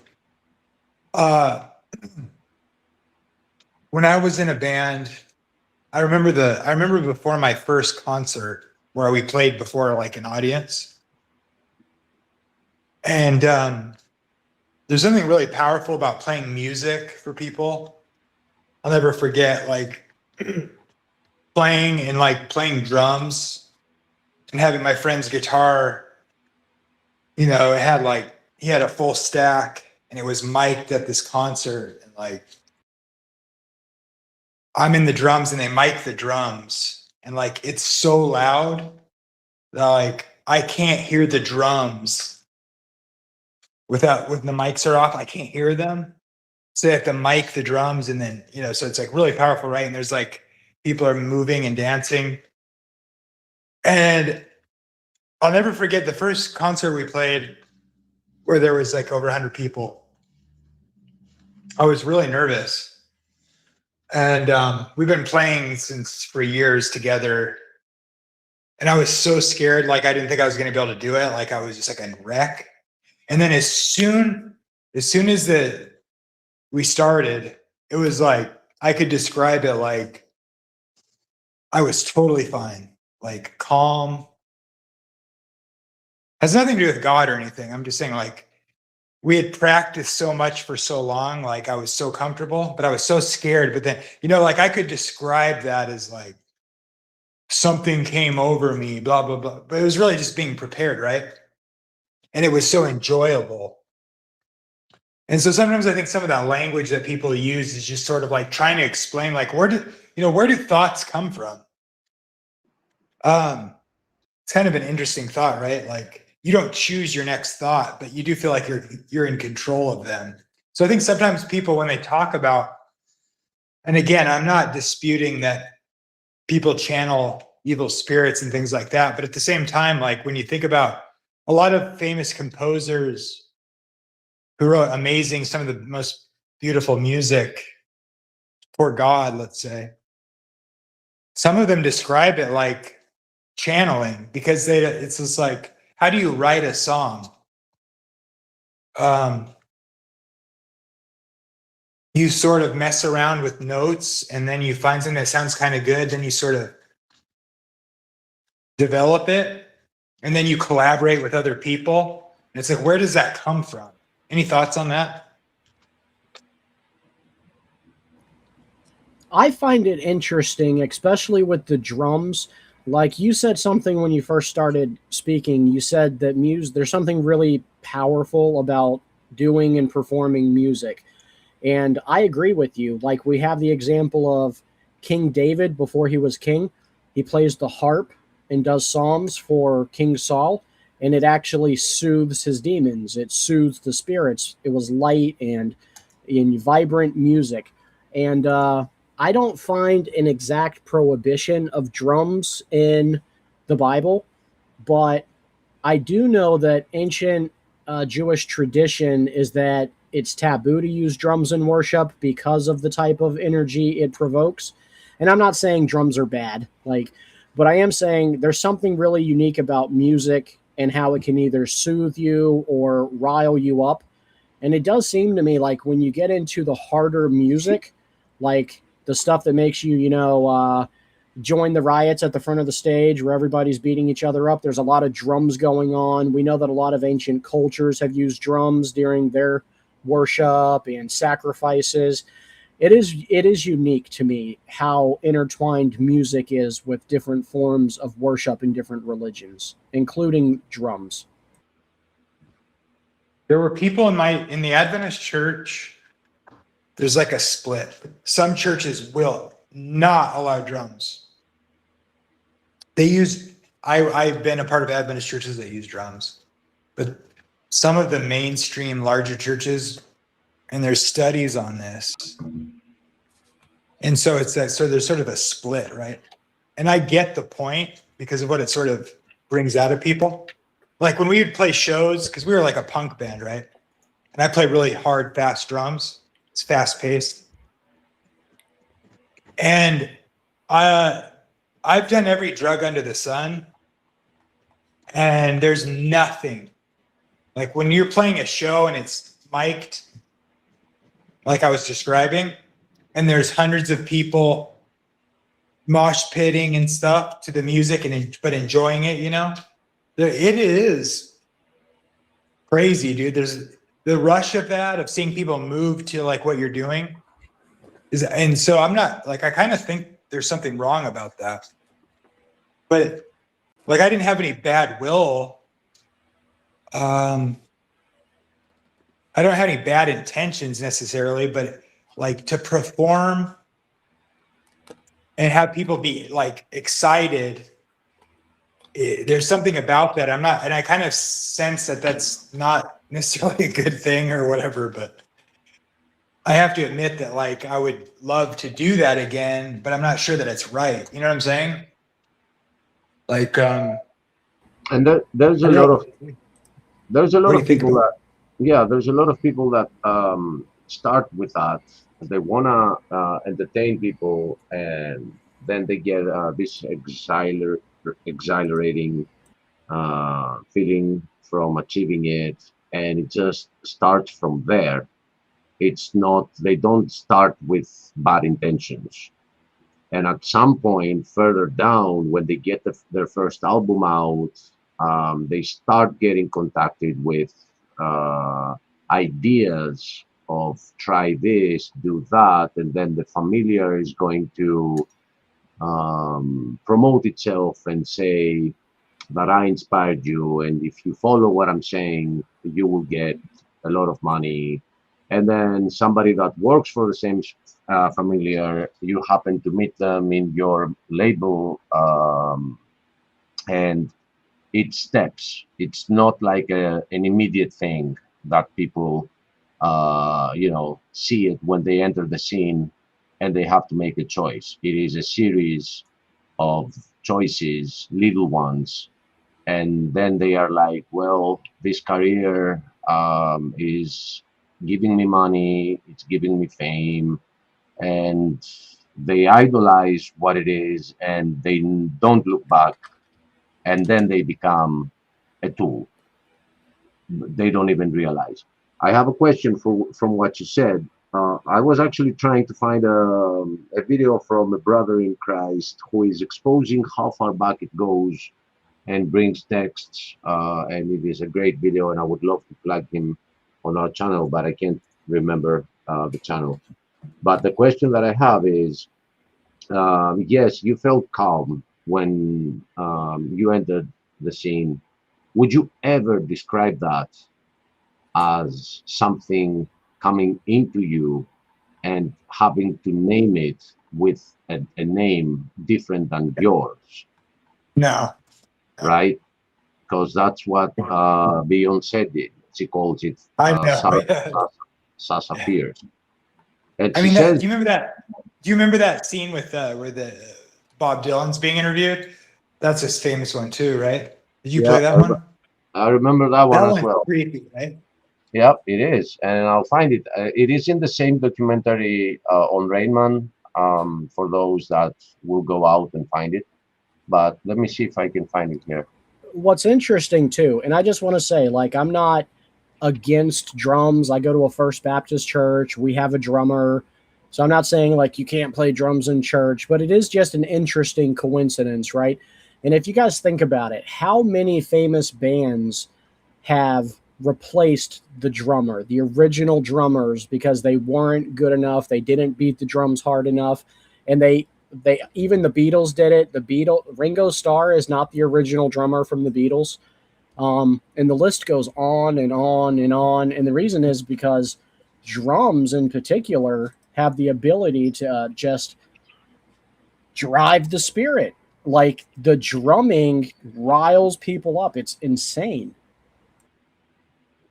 Well, you know, we were pretty good, and we recorded with a famous dude in Seattle, right? Like he thought he was going to get us signed, and we sent our album off to a lot of places, and I was like a drug addict, and it kind of all fell apart, and they kind of went their own way. And then I got converted, and I sort of denounced what we were trying to accomplish. And then a bunch of people got mad at me for saying that because they thought it was like, no, it's not bad. You're just blah, blah, blah, blah, blah.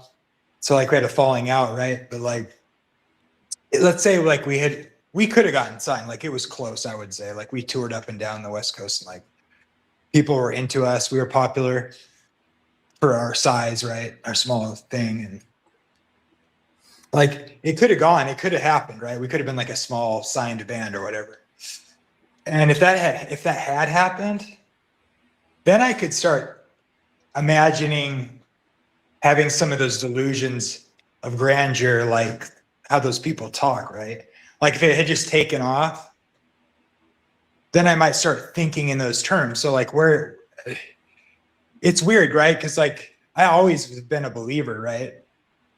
And it's like, dude, that lifestyle of sort of, the part of me wishes I had never done it. Like the two guys in my band were like, they're like brothers to me, right? One of them died 2 years ago, like out of nowhere. And the other one came to my wedding, and like, they're like brothers to me. And he still pursues music, the guitar player, and he's real good and everything. And he's kind of lost his faith, but like, he would disagree with me. He just loves playing music, right? But it's like, how should I think of that? Like, he lives in Seattle, and he is sort of like, he doesn't like denounce his faith, but he just sort of like lost track of it. And like, I remember when we would play, like, it is bad because like people look up to you, and like there were times where women will like want to have sex with you, and it's pretty bad, right? Like we never did that sort of thing, but I could have taken advantage of that sort of people looking up to you or whatever. It's pretty bad, dude. It's pretty. Sex, drugs, and rock and roll are a thing, right? Like it's a lifestyle. It's pretty bad. Let's play the clip you brought up. You ever look at music that you've written and look back at it and say, whoa, that surprised me? I used to. I don't do that anymore. I don't know how I got to write those songs. What do you mean you don't know how? Well, those early songs were like almost magically written. Darkness at the break of noon, shadows even the silver spoon, a handmade blade, a child's balloon. Try to sit down and write something like that. There's a magic to that, and it's not Siegfried and Roy kind of magic. You know, it's a different kind of a penetrating magic. And You know, I did it. I did it at one time. You don't think you can do it today? Mm-mm. Does that disappoint you?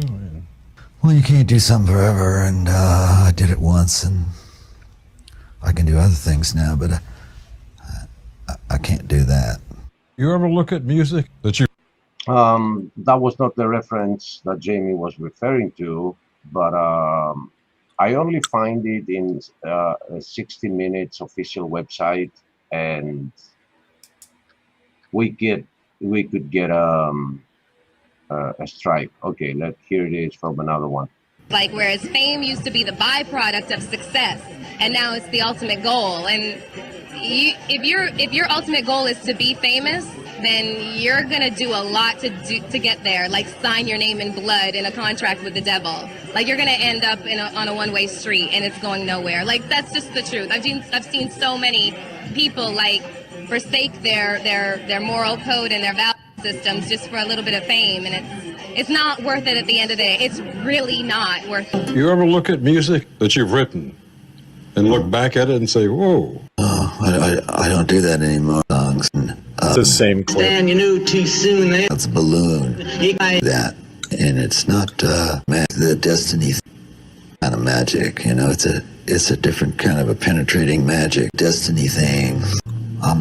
To bargain with it. Well, it goes back to the destiny thing. I made a bargain with it, you know, a long time ago, and I'm holding up my end. What was your bargain? To get where I am now. Should I ask who you made the bargain with? with you know, with the chief commander. On this earth? And on this earth, and then in a world we can't see. Well, that's pretty blatant. Why do you guys think it's so active in the music industry? Like, it's in all of it. It's in cinema. It's in everything. But for some reason, it takes its deepest roots in the music industry specifically. Why do you guys think that is? Because of its influence and what the strings and tones do to the soul. Music is a weapon that the devil is using. And it can be used for good, but it can also be used for evil. And it's the same thing with weapons. You can use them to defend, but on the wrong hands, they're killing innocent people. So because of the influence, I think the Hollywood, I call it Hollywood, but let's say the media industry is equally big. It is influencing the minds of people with music, though, right? When you're watching something, it always has a musical background to it. And that is like opening up the road for you to get the message. So the music industry does it with straight up music and lyrics, while the movie industry does it with epic music and punchlines. You know, another contrast, a difference that I see, because you're right, you know, the media industry, Hollywood, they are just as powerful in a different way. But there's something odd about like Hollywood and movies in the way that they seem to get more of a thrill from humiliation, right? It's either to see how naked you can get an up-and-coming female actress to get, which is humiliating for a woman to be, you know, bare in front of the entire world, or for men, it is to see if you can get them in a dress. Have you noticed that? So I've actually talked about that, and I would argue it's not humiliation, because in order to experience humiliation, you have to like experience shame first. And if you look at the people who participate in that, like, I mean, what's her name? Sydney Sweeney. She's getting naked on everything. No, they're calling it, what Stephen is referring to is called humiliation ritual. Yeah. And that's what I'm talking about. everybody that starts their career, there is a Dave Chappelle joke about this, that every black guy that enters the industry, they immediately on the beginning of their career, they need to dress up as a woman. And Dave Chappelle said no, and he made a joke out of it, a stand-up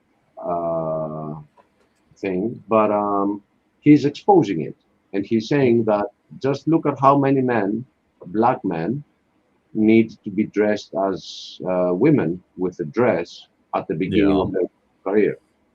But my point is that the people who do that aren't being humiliated because they don't experience shame. That's why they do that. That's the point I'm trying. That is a position that I take. I think you could say that down the road, like you get to a degree well, where even before, because I mean, like you have to remember, like, speaking as an American, we are very desensitized to things, right?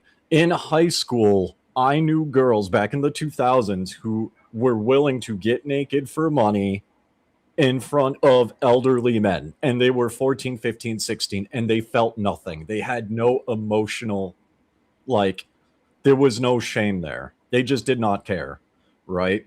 And using that as an example, I do believe that people who go into like Hollywood, to them, that's nothing.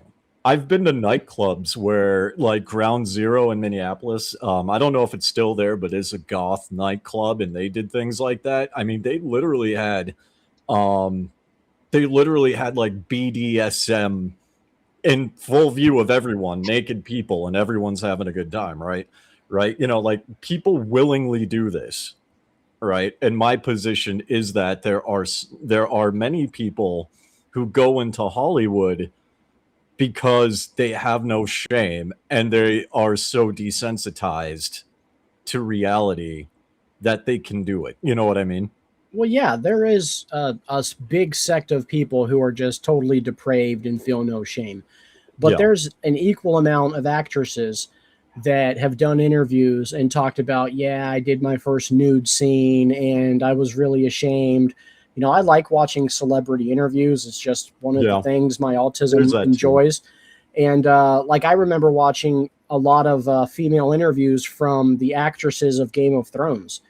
And one of them, the blonde girl who was the Dragon Queen, she was talking about how she started doing those scenes and how humiliating it was. And then Jason Momoa had to step in because the producers wanted her to go farther. And like, Jason Momoa actually got into it with one of the producers. Yeah. I saw that. And well, she even said, she's like, I tried to get my family to watch one of these episodes, and they ended up watching the episode where I did my first nude scene, and I was so ashamed. So like, and you'll notice they get these young actresses, right, who are like in Nickelodeon and Disney. And then as soon as they turn 18, they want the humiliation rituals to start. And then they do get to a point where they're just desensitized to it and feel no shame. Like, you're right about that. But I think a big portion of them, it does start off humiliating, like especially their first one. And the same goes for the men in the dresses. Like, that has to be humiliating. Some of the guys, yes. Other guys, I don't know. I think it depends on who we're talking about, too. Sure. Absolutely. No. There is a segment of men who probably don't mind at all. Yeah, I'm not gonna lie. Put me in a dress for 20 million. Okay. Do you know how far that'll take me here in Mongolia? 5 generations of never having to work again. There are not enough millions in the world to put me in a dress. All joking aside, though, I think I can answer why from an external non-Christian view of why Hollywood, and especially the music industry, is because, like, why that's so, like, spiritually based. And that's because of 2 things. First of all, the vibration of the music. Every religion under the sun, and every culture and worldview has the concept of, like, vibrations, what you put out and what you get back from putting that out there. But the other aspect is money, because the worldview on money is very, very different. So from the Hindu perspective, from the Buddhist perspective, my wife has, money is energy. right? It's not a currency, it's an energy. It's a means of exchange, right? But it's energy. And when you have a lot of energy pooled into one area, right? A lot of spiritual energy that is pooled into one area, i.e., the billions of dollars the music industry has and the billions of dollars that Hollywood has, you're going to have more spiritual influence there because of that. That is how I see it. So with the culture in Mongolia, because it appears to be very conservative from what I've observed, I've never been there, of course, you live there, so you tell me. But from the culture I've observed, it seems like that would be something very shameful for a woman to do there. Like, could you go there and just pay a woman to take off her clothes? It seems like they'd be more modest than that. So it's one of those things where it depends, right? Because there's a lot of things that happen behind closed doors, right? So if it was done in broad daylight, yes, from what I've seen, right? Women, sure, women wear yoga pants and crop tops and whatever, but it's, my wife was actually telling me that like the chest region, like women typically don't show cleavage unless they are trying to, seduce or find a man, right? Typically. But there are nightclubs here, there are strip clubs here, there are beauty pageants here, and there's a lot of like behind the scenes things going on with like politicians showing up at these beauty pageants and things like that, people of power, status, and influence. That does happen.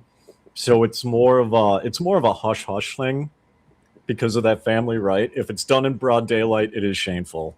But if you do it behind the scenes and no one talks about it, nobody cares, kind of a thing. It's weird. That is weird because in the Christian culture, obviously we're raised with godly values, but it's a shameful thing to expose your nakedness to someone who is not your husband or your wife. A lot of that here is done, from my understanding, a lot of that here, because we are a second world country, a lot of that here is like stemming from a desire of having a better life, right? Like, if you're a woman and you can like get a politician as a husband, then you are set for life, right? Or if you can get a wealthy man set for life, or a wealthy foreigner set for life. I would say in my personal, very limited observation, because I've only been here a year, so keep that in mind. The only thing, it's a little bit different than Thailand, because like Thailand, it's all out in the open, whereas here there's a lot of like family ties, family honor, things like that. So that's why it's a little bit more behind closed doors. It does seem that even though the West has become totally depraved also, it does seem that the West still seems to be a lot more modest than other parts of the world. Maybe not all the parts of Asia, but like you said, Thailand especially, where just any depraved thing goes. Yeah, or I'm sure Dan Pazzi could talk about the Philippines, because he goes to the Philippines, right? You go into the rural areas and they're very modest and they're very, they're very, very Christian in some areas too, right? Yeah. But like if you get into like Cebu, Manila, then you have like the ladyboy culture, and then everyone's running around in bikinis, you know what I mean? So it's kind of like that here too. Like I'm in the capital. So in the capital, it's a lot more modern. There's expats. There's a lot of young, kind of like westernized people, right? But if you go out in like the countryside where the Buryat are, you won't. I don't think you'll see it at all, honestly. Yeah, and Jamie says Portland is pretty different than Alabama. Now that's true, Jamie. I have never lived out west. I've never lived, in the Northeast. I've been to the Northeast, but the majority, all of my life actually, I have been right here in Dixieland. I've lived in almost every southern state, but never lived outside of the South. So that might be a fair analysis. And honestly, we kind of are a country unto ourselves, even though we lost the war. Yeah. We have different values. We have different traditions. We are more modest. We consider ourselves the Bible Belt. But yeah, so maybe that's a fair point. Yeah, and I mean like part of the desensitization, since we're talking about Mongolia, so my wife does like a spiritual coaching class, and sometimes I'll sit in on it. And she was talking with with some people about how like in one of her classes I sat in on, there was it's like this, right? It's on Google Meet, you can see each other's faces, right? It's all ladies, or at least that class was all ladies. And one of the cameras was like big cleavage, like, and neck, right? And I didn't notice it. And she didn't know why I didn't notice it, right? Because in Mongolia, that's very much of a flirtatious move, right? And I explained to her that in America, that's normal. So I'm probably like desensitized to that, right? Just because you see it all the time and it doesn't have the same impact. So yeah, it's very much a cultural difference.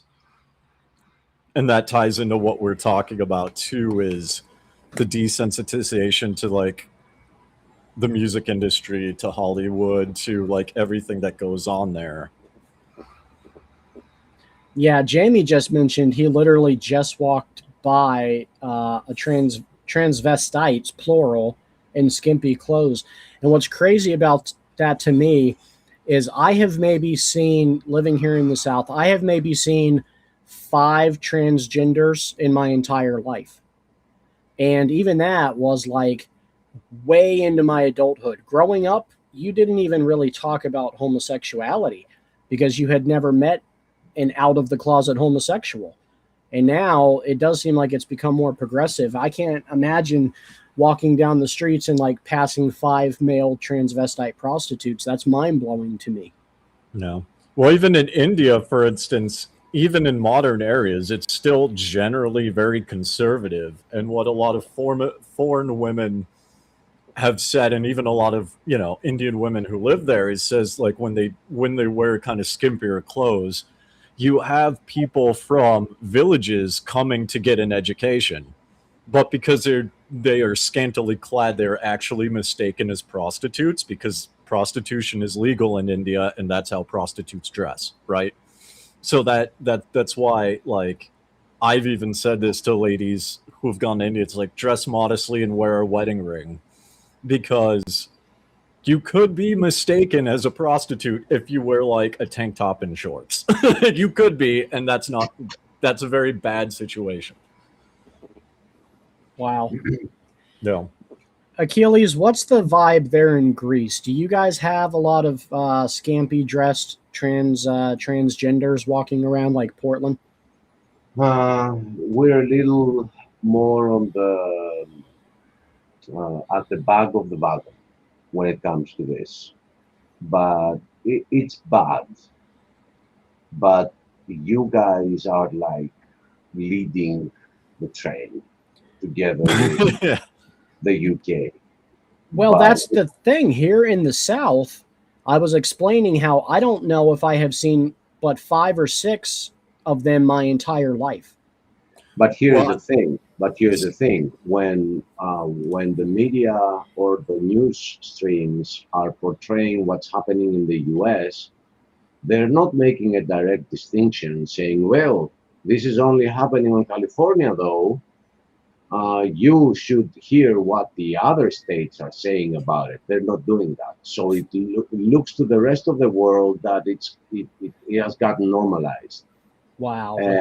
And they continue doing it because, well, if they do it and they're such an advanced nation, then we should all follow along. And we're all going down the drain. Well, yeah, and to like Achilles' point, I've lived in the South. I've lived in the Bible Belt near Rome, Georgia, right in between Alabama and Georgia. People would go to church on Sundays, some of them ladies wearing bikini tops. And then guess what? Everyone's off to the bar. Yeah, I mean, that's a fair criticism. So, I mean, I could see Achilles' point still standing, because even though it's the South, even though it's a quote unquote Christian area, you still have the scantily clad women. You still have the guys that are drunk. You know what I mean?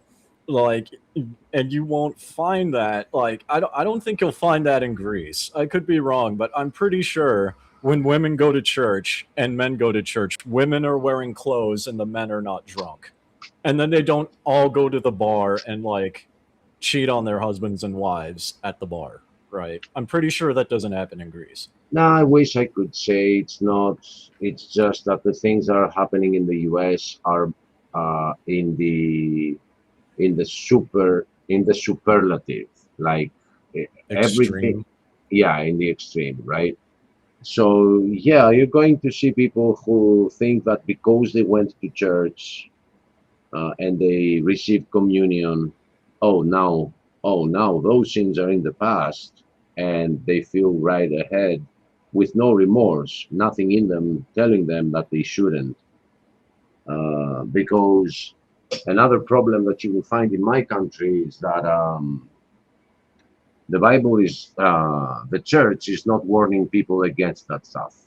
It's not telling them how they should act or not act. It's just people think that they come close to God through a modern form of paganism, which is to get into a building that has very high walls, has a lot of imagery on the walls, and then hear some chanting that you don't understand, and then smell some scents from incense, and then you end up saying, wow, I feel different.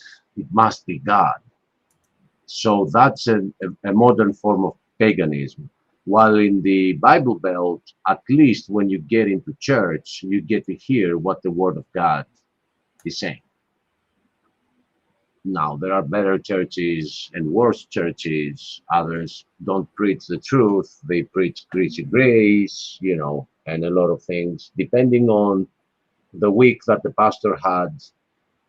If he has trouble with his children, he's going to have a full show about non-obedient children, and there are so many problems that we can't even compare anymore and say it's better here. No, it's better in some ways, but worse in other ways. Yeah. Yeah, that was kind of my point. Like, it's everything in America, like, you can find everywhere else on the planet, but America, it's like more extreme and more like in your face. Yeah. We go get big people, or go home is the American way. Go big or go home. If you're gonna sin ridiculously or don't even do it. right, and a good example of that is the serial mass deleters. Oh, right? yeah. Here you get a husband killing wife, or worse, wife killing husband. And why I say worse is because women find very crazy ways to do it. But there you get, let me take out 10 or 20 and 30, and it's like a competition of some sort. Yeah, it kind of is a competition because, I mean, like the mass deleters, right? A lot of them write manifestos about how they're going to prove themselves to the world, and they go and do this. Here in Mongolia, violent crime is extremely rare. Now, it does happen, but every time you look, like, I think there's been 2 murders that I'm aware of, just 2 in the full year that I've been in the capital, right? Both of those were between men, and their families had like this feud for like 10 years, and it just snapped.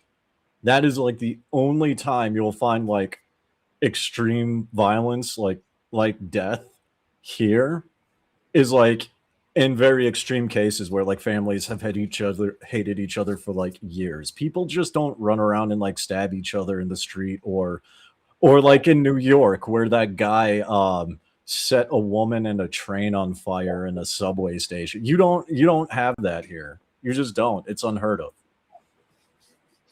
And it's very interesting that I hear so many good things from you on Mongolia. And you have to remember what Mongolia represented in the ancient times, like the Mongols. And, the people called them the actual barbarians. And we have turned into the barbarians now. Because no, in Greece, I hear 2 murders per week, not a year. I'm Like, sure there's more because I don't speak or read Mongolian yet. I'm learning, so there's probably more. There's probably more. This is just I've heard that my wife has told me about and like translated for me. So just but keep that in mind. it does sound it's not as popular. Yeah, no, because it's the family dynamics, right? Because like, let's say Steven gets mad at me and comes and like attacks me. Well, you're not just attacking me, you're attacking the whole family. My wife's uncles, my brother-in-law, my But wife's male cousins, we you know do what I get mean? that we do get that a lot, feuds between families Yeah. and vendettas taking place a lot. Yeah. That is a But thing here too. That is definitely a thing here too. by the way, Jamie, yes, my friend, it is that bad. It is a mess. That's how people think they're getting closer to God, by those feelings that they get because of the completely wrong reasons. It is by feeling, you know, it is a mess. I wonder if America leads the way in all of this troublesome behavior because of Hollywood and because of the music industry. We're kind of the pinnacle of it all here. And we get so desensitized by seeing these movies with demonic activity and with rape and murder and just insane behavior, mental illness. And then all day long on our ways to and from work, we're listening to this music, and the music's catchy and the drums are beating. So you're not really listening to the lyrics that you're singing out loud, but it's all about murder and killing and hooking up. And it's like, I wonder if that is connected. I would agree with that because from what I've seen here, like family shows are huge. And by family shows, I mean you come to Mongolia, you'll see the news during the day, and then during at night where the family is, it's inside like a ger, which is a yurt, right? Everyone's wearing traditional dress, and then the family is like singing Mongolian songs, and the father or the eldest man is like teaching the children about Mongolian history and about just other things. You will like if you want that, you go like if you want even the like the rape and the murder, some of it's on Netflix, but here a lot of that isn't showed. Like it's not available to begin with. There's some South Korean dramas like Squid Games and stuff, but like it's just not a thing as much And here. to add to what you guys are discussing, Stephen, this is one of the reasons. I didn't take the BRB out, did I? Well, I'm back, guys. We knew that. I guessed. This is one of the reasons, a major one, why I think that the mystery Babylon of the end times is the US, because of the influence it has through those industries towards the other nations of the world. Now, if you ask me who has done more evil on the world, I would say the European Union, because we are behind everything. And I say we, and I don't feel part of the European Union, but I'm not calling the US the most evil place. But I'm saying that when it comes to Mystery Babylon, no other country has had such an impact on the other nations as Hollywood and the music industry does, the American music industry. And Yeah. video clips, lyrics, movies, series, all that, they are influencing people's minds, blurring the lines between what's allowed and what is not. I would say that we definitely are the leaders of portraying and celebrating sexual sin. But as far as violence goes, and it's true, we do have, like, I believe, the majority of mass killings, mass school deletions and that nonsense. But I would still say there are South American countries that are way more violent than us, where the cartels run the cities. And, there's places where American tourists in South America, they'll have where the sidewalks are painted yellow or the curbs are painted yellow, and they will tell you to not leave that yellow line, because if you wander down any alley, you probably will never be heard of again. Yeah, well, I would agree with that, but the difference is those South American countries don't influence global media. Right. It stays Agreed. there. It stays there. Yeah, You it know. stays there. I mean, we have, shockingly, I have not seen a South American cartel here in Mongolia. Right? Or a movie. It's fair. I mean, fair. It stays there, right? And that's to Achilles' point. It stays in those areas, but America like puts out global media and music all around the world, and this is why you're seeing more and more countries that are like moving away from American media, right? Americans are moving away from American media. Like I've stopped watching the news like 2 years ago. Ask Achilles. He'll ask me all the time, like, brother, did you see that this happened? I'm like, no, because I don't watch the news, Achilles. And I wanted to add that I forgot. It's late, and my brain stalls that out at this hour. Yeah, we can close it down whenever you're ready, Achilles. Yeah, but what was my point? I remember it. Yeah, well, we can sum up by saying that for all the reasons what we've talked about, discussed through all the members in the panel, this is way bigger, goes way deeper than the physical. There are influences that we're trying to expose some, and you should not try. Oh, I remembered my point. Here's an example of how witchcraft works when it comes to this innocent medium, which is the TV. Hypnosis. You get some films that they show in injustice, and then somebody becoming a vigilante. I'll give you an example if you guys have watched that one. Law-abiding citizen. Does that ring a bell? I really thought you were going to go with The Punisher. Even Lethal Weapon. Even that. But, you know, or Braveheart. Lethal Weapon was in a time where, no, they were not committing murder. But you see films like some great injustice happens at the beginning of the film, and then everything that happens after it from the character is completely justified by your eyes as you're watching it. So Law-Abiding Citizen is a film of with what's his name? Butler? No. Gerard Butler?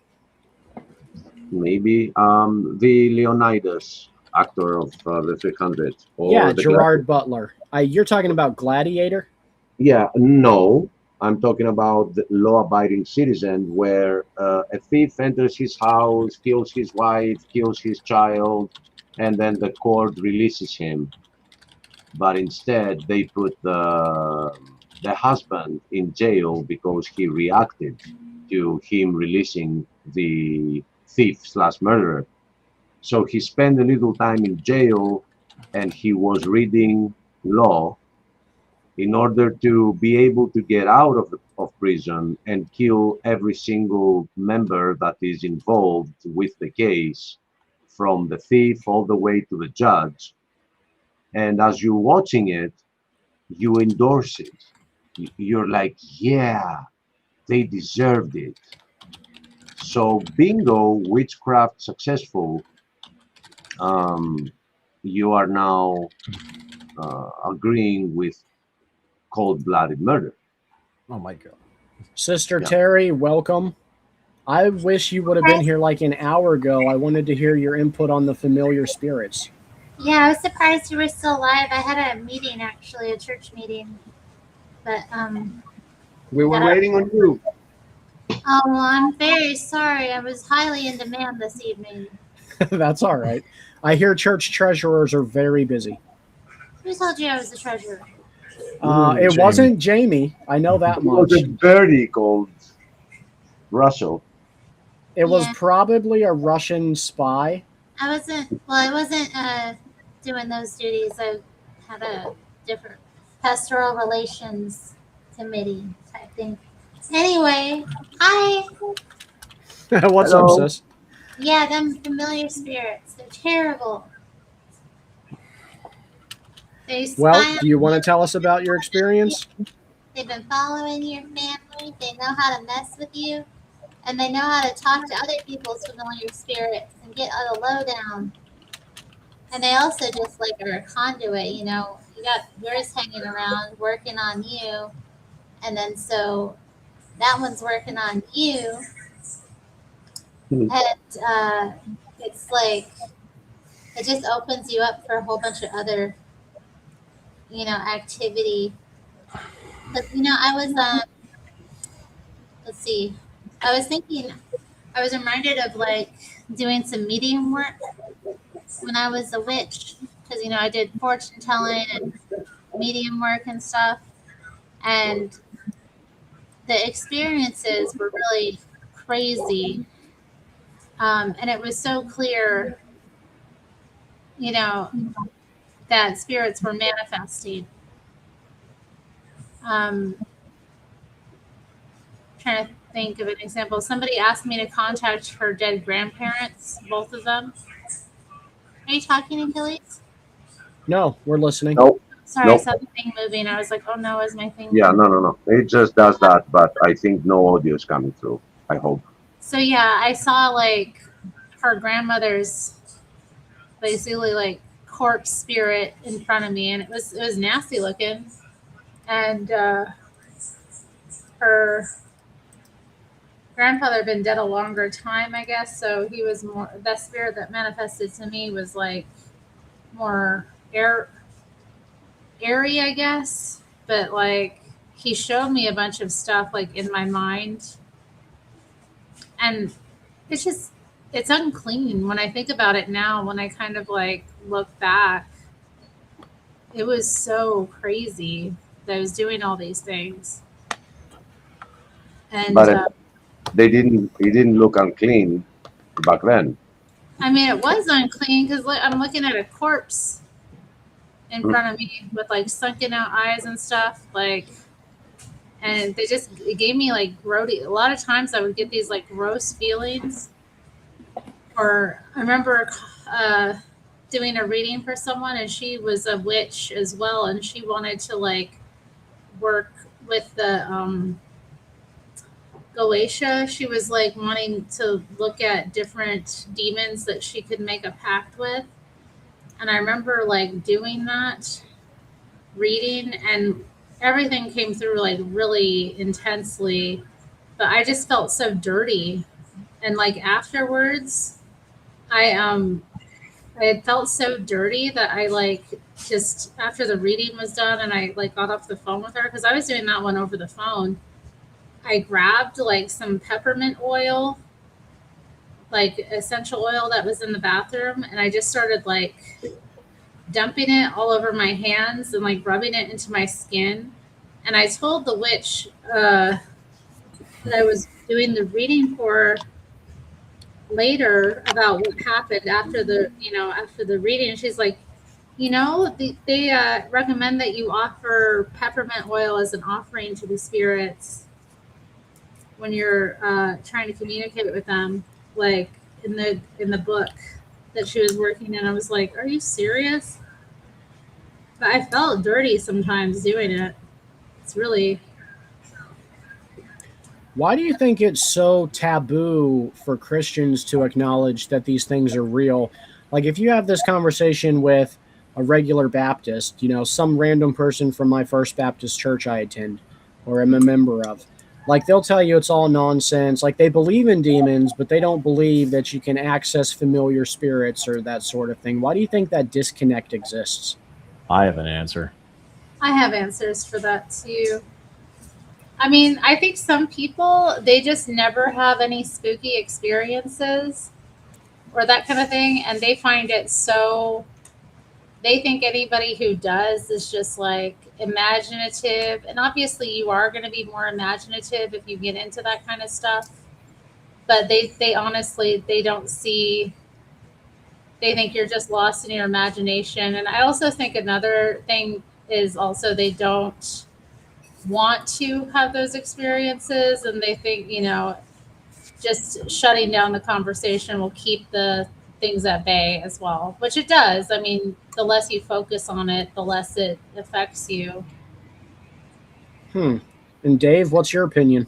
So my opinion is pretty much the same as hers. Also, just because of the lack of experience, they don't get how it affects other people. Since Dolly Parton passed away, and we're talking about the media thing, I'm laughing because there is a guy who calls himself pastor on Facebook, as an example. He makes a text post, says, "I wonder how many men Dolly Parton caused to lust and sin with her large chest hanging out of her shirt for decades, just wondering." He then proceeds to post close-ups of her chest in the comments, not realizing by doing this he's contradicting his own thing. Right now, he's causing men to lust, and I'm literally in the comments saying, "Can you post more pics of her chest, please? I don't think we get what you're trying to say." Right? So I'm trolling him a bit. But yeah, go look it up. But yeah, and so it's wild. But he genuinely, I don't know if he's a Christian, I don't know if he's a pastor. He calls himself that, but he just doesn't get it. And to Terry's point, and with what I'm saying too, if you don't get it, you're not gonna be able to like resonate with the impact it has on other people. Right. And arguably, if you don't get it, like, because I some of my friends got into like Western witchcraft in church because they've had experiences like Terry has, and they went to their pastor and asked what to do about it.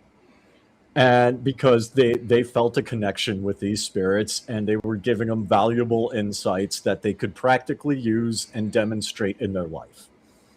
And the pastor's like, "You're just making this up, blah blah blah, yada yada yada." Well, guess what they went to? They didn't get an answer from the pastor. Everyone thought they were insane. They went deeper into the they went deeper into the witchcraft because there were answers there. And Yeah. they were not being thrown away. Yeah. I mean, that's kind of how I got into it too. Just too many. That's how I got into tarot cards. Yeah. I remember being in America, I was like 8 or 9, something like that, being in a Barnes and Noble, and I find tarot cards, and I didn't know what they were. I'm like building houses of cards with them because they're pretty and they're shiny and like whatever. My dad actually starts like beating me there. And then I remember getting punished, and I asked what was bad about them, and my mother said, "They're of the devil." And I'm like, "What does that mean?" Because remember, I'm like 8 or 9. And her response was, "Well, if it's of the devil, it's not of God, right?" And I'm like, "Well, what does that mean?" And then she said, "Well, if it's not of God, it must be of the devil, right?" She was just saying that over and over. What did that do? That turned my entire high school years of me exploring and trying to understand what was so bad about these tarot cards. And I've lost track of how many people I know in America specifically who, like, they're exposed to something spiritual, not necessarily full-on witchcraft, but they're exposed to something spiritual, right? And they don't get it. And they get this really weird, or sometimes it's either ignorant or like a malicious response from people at church that actually kind of like directs them to seek it out more to find out why it's so taboo. That's an interesting point. Yeah, and you just you said that they don't realize it, or they have a purpose for some weird reason. They have their own spirit, and it wants to push it through them. And I think that's what's happening with that guy that calls himself a pastor there, because you can't be a pastor and not realizing that by showing imagery of what I'm talking about, I'm actually doing the same. It is mind blowing. Yeah, and I mean, like, I'm looking at his Facebook page, for instance, and I don't know. This is what he claims to be, but I'm just looking at, and he's like the what I call the Christian loudmouth of Facebook, where every single, like, he's got pictures of men sitting like this, and he's calling them Masons, and he's got pictures of Dolly Parton, and he's posting a lot of memes and really like dogging on everything. Yeah. Right. If you go through, he's like attacking everything. But okay, so out of scrolling for the past 20 posts, I found one Bible verse. And everything else is just like memes he found online or his personal rantings, right? Not saying all Christians are like this, but he's kind of that specific breed where he just, whatever's popular at the time, he just tends to attack, is what it looks like. What do you got, Terry? You know, that kind of just reminded me of I'm sure, I don't know if all of you are familiar, but the show King of the Hill had character, Dale Gribble, who was the conspiracy theorist, and he was suspicious about everything, and he was like, so like into all these like crazy things, and he could see the truth about everything, but he couldn't see that his wife was like having an affair right in front of him, and everybody knew but him. Like, and that's what that reminds me of. It's like that there's this naivety, I guess, about these people that are like so conspiratorial and judgmental. They really are missing a lot. They can't see the forest for the trees, I guess. That's a crazy good analogy, Terry. Seriously. Now, when you were practicing, did you guys ever engage with music in your worship or your rituals? Like, did that ever take a part in it?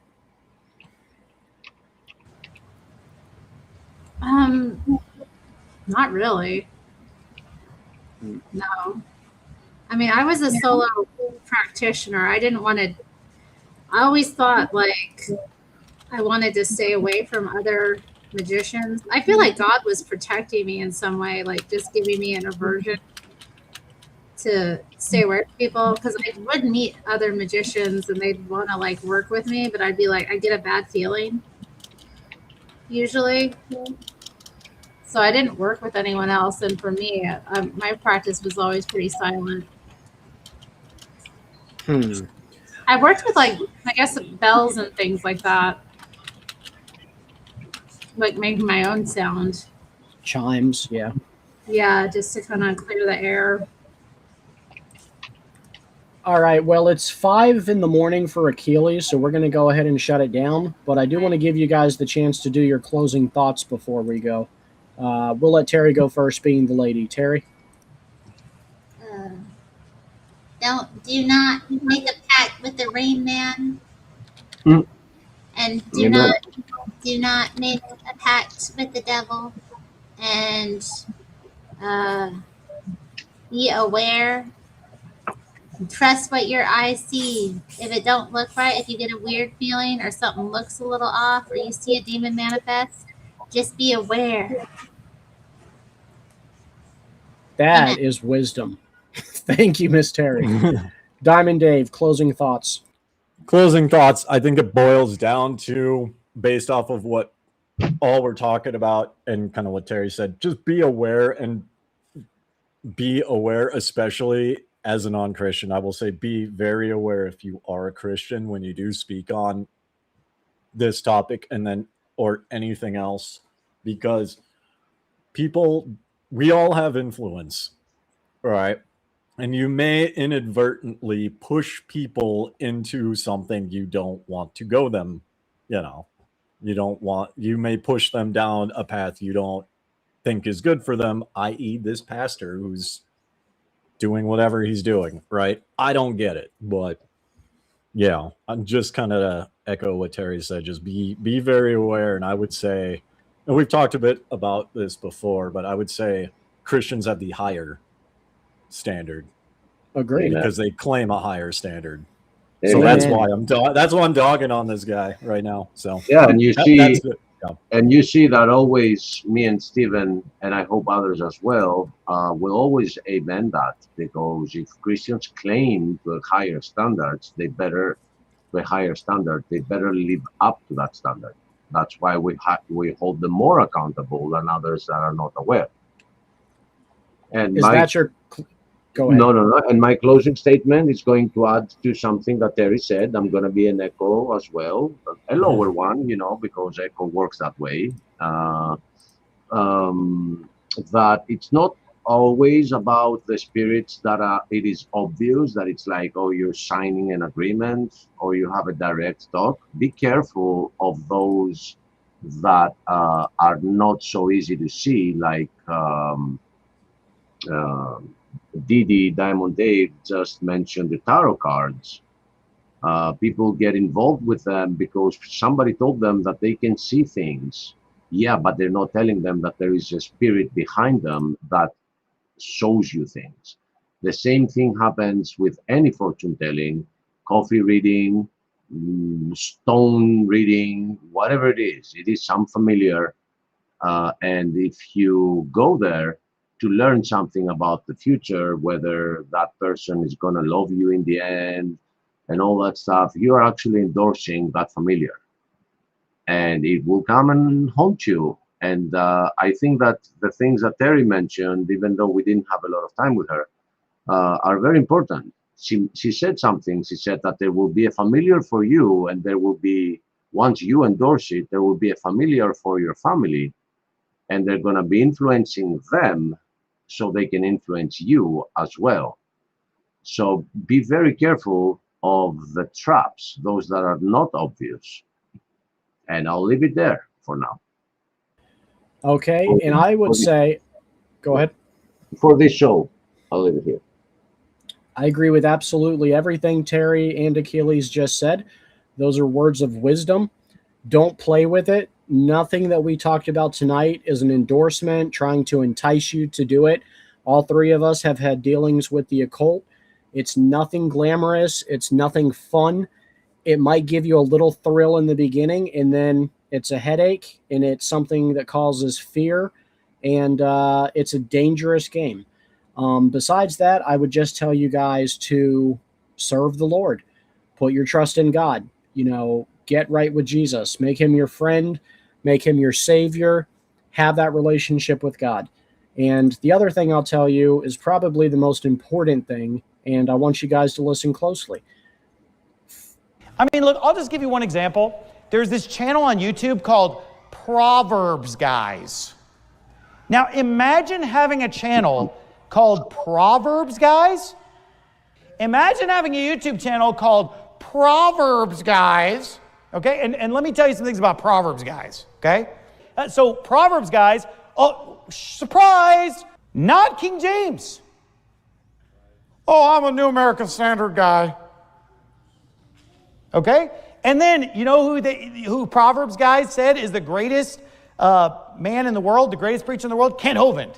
It doesn't matter whether it's Jeff Bourbon or whether it's ProverbsGuys, or whether it's that satanic transvestite. Well, bro, maybe you should give some credit to your parents who taught you how to be well-educated and well-spoken.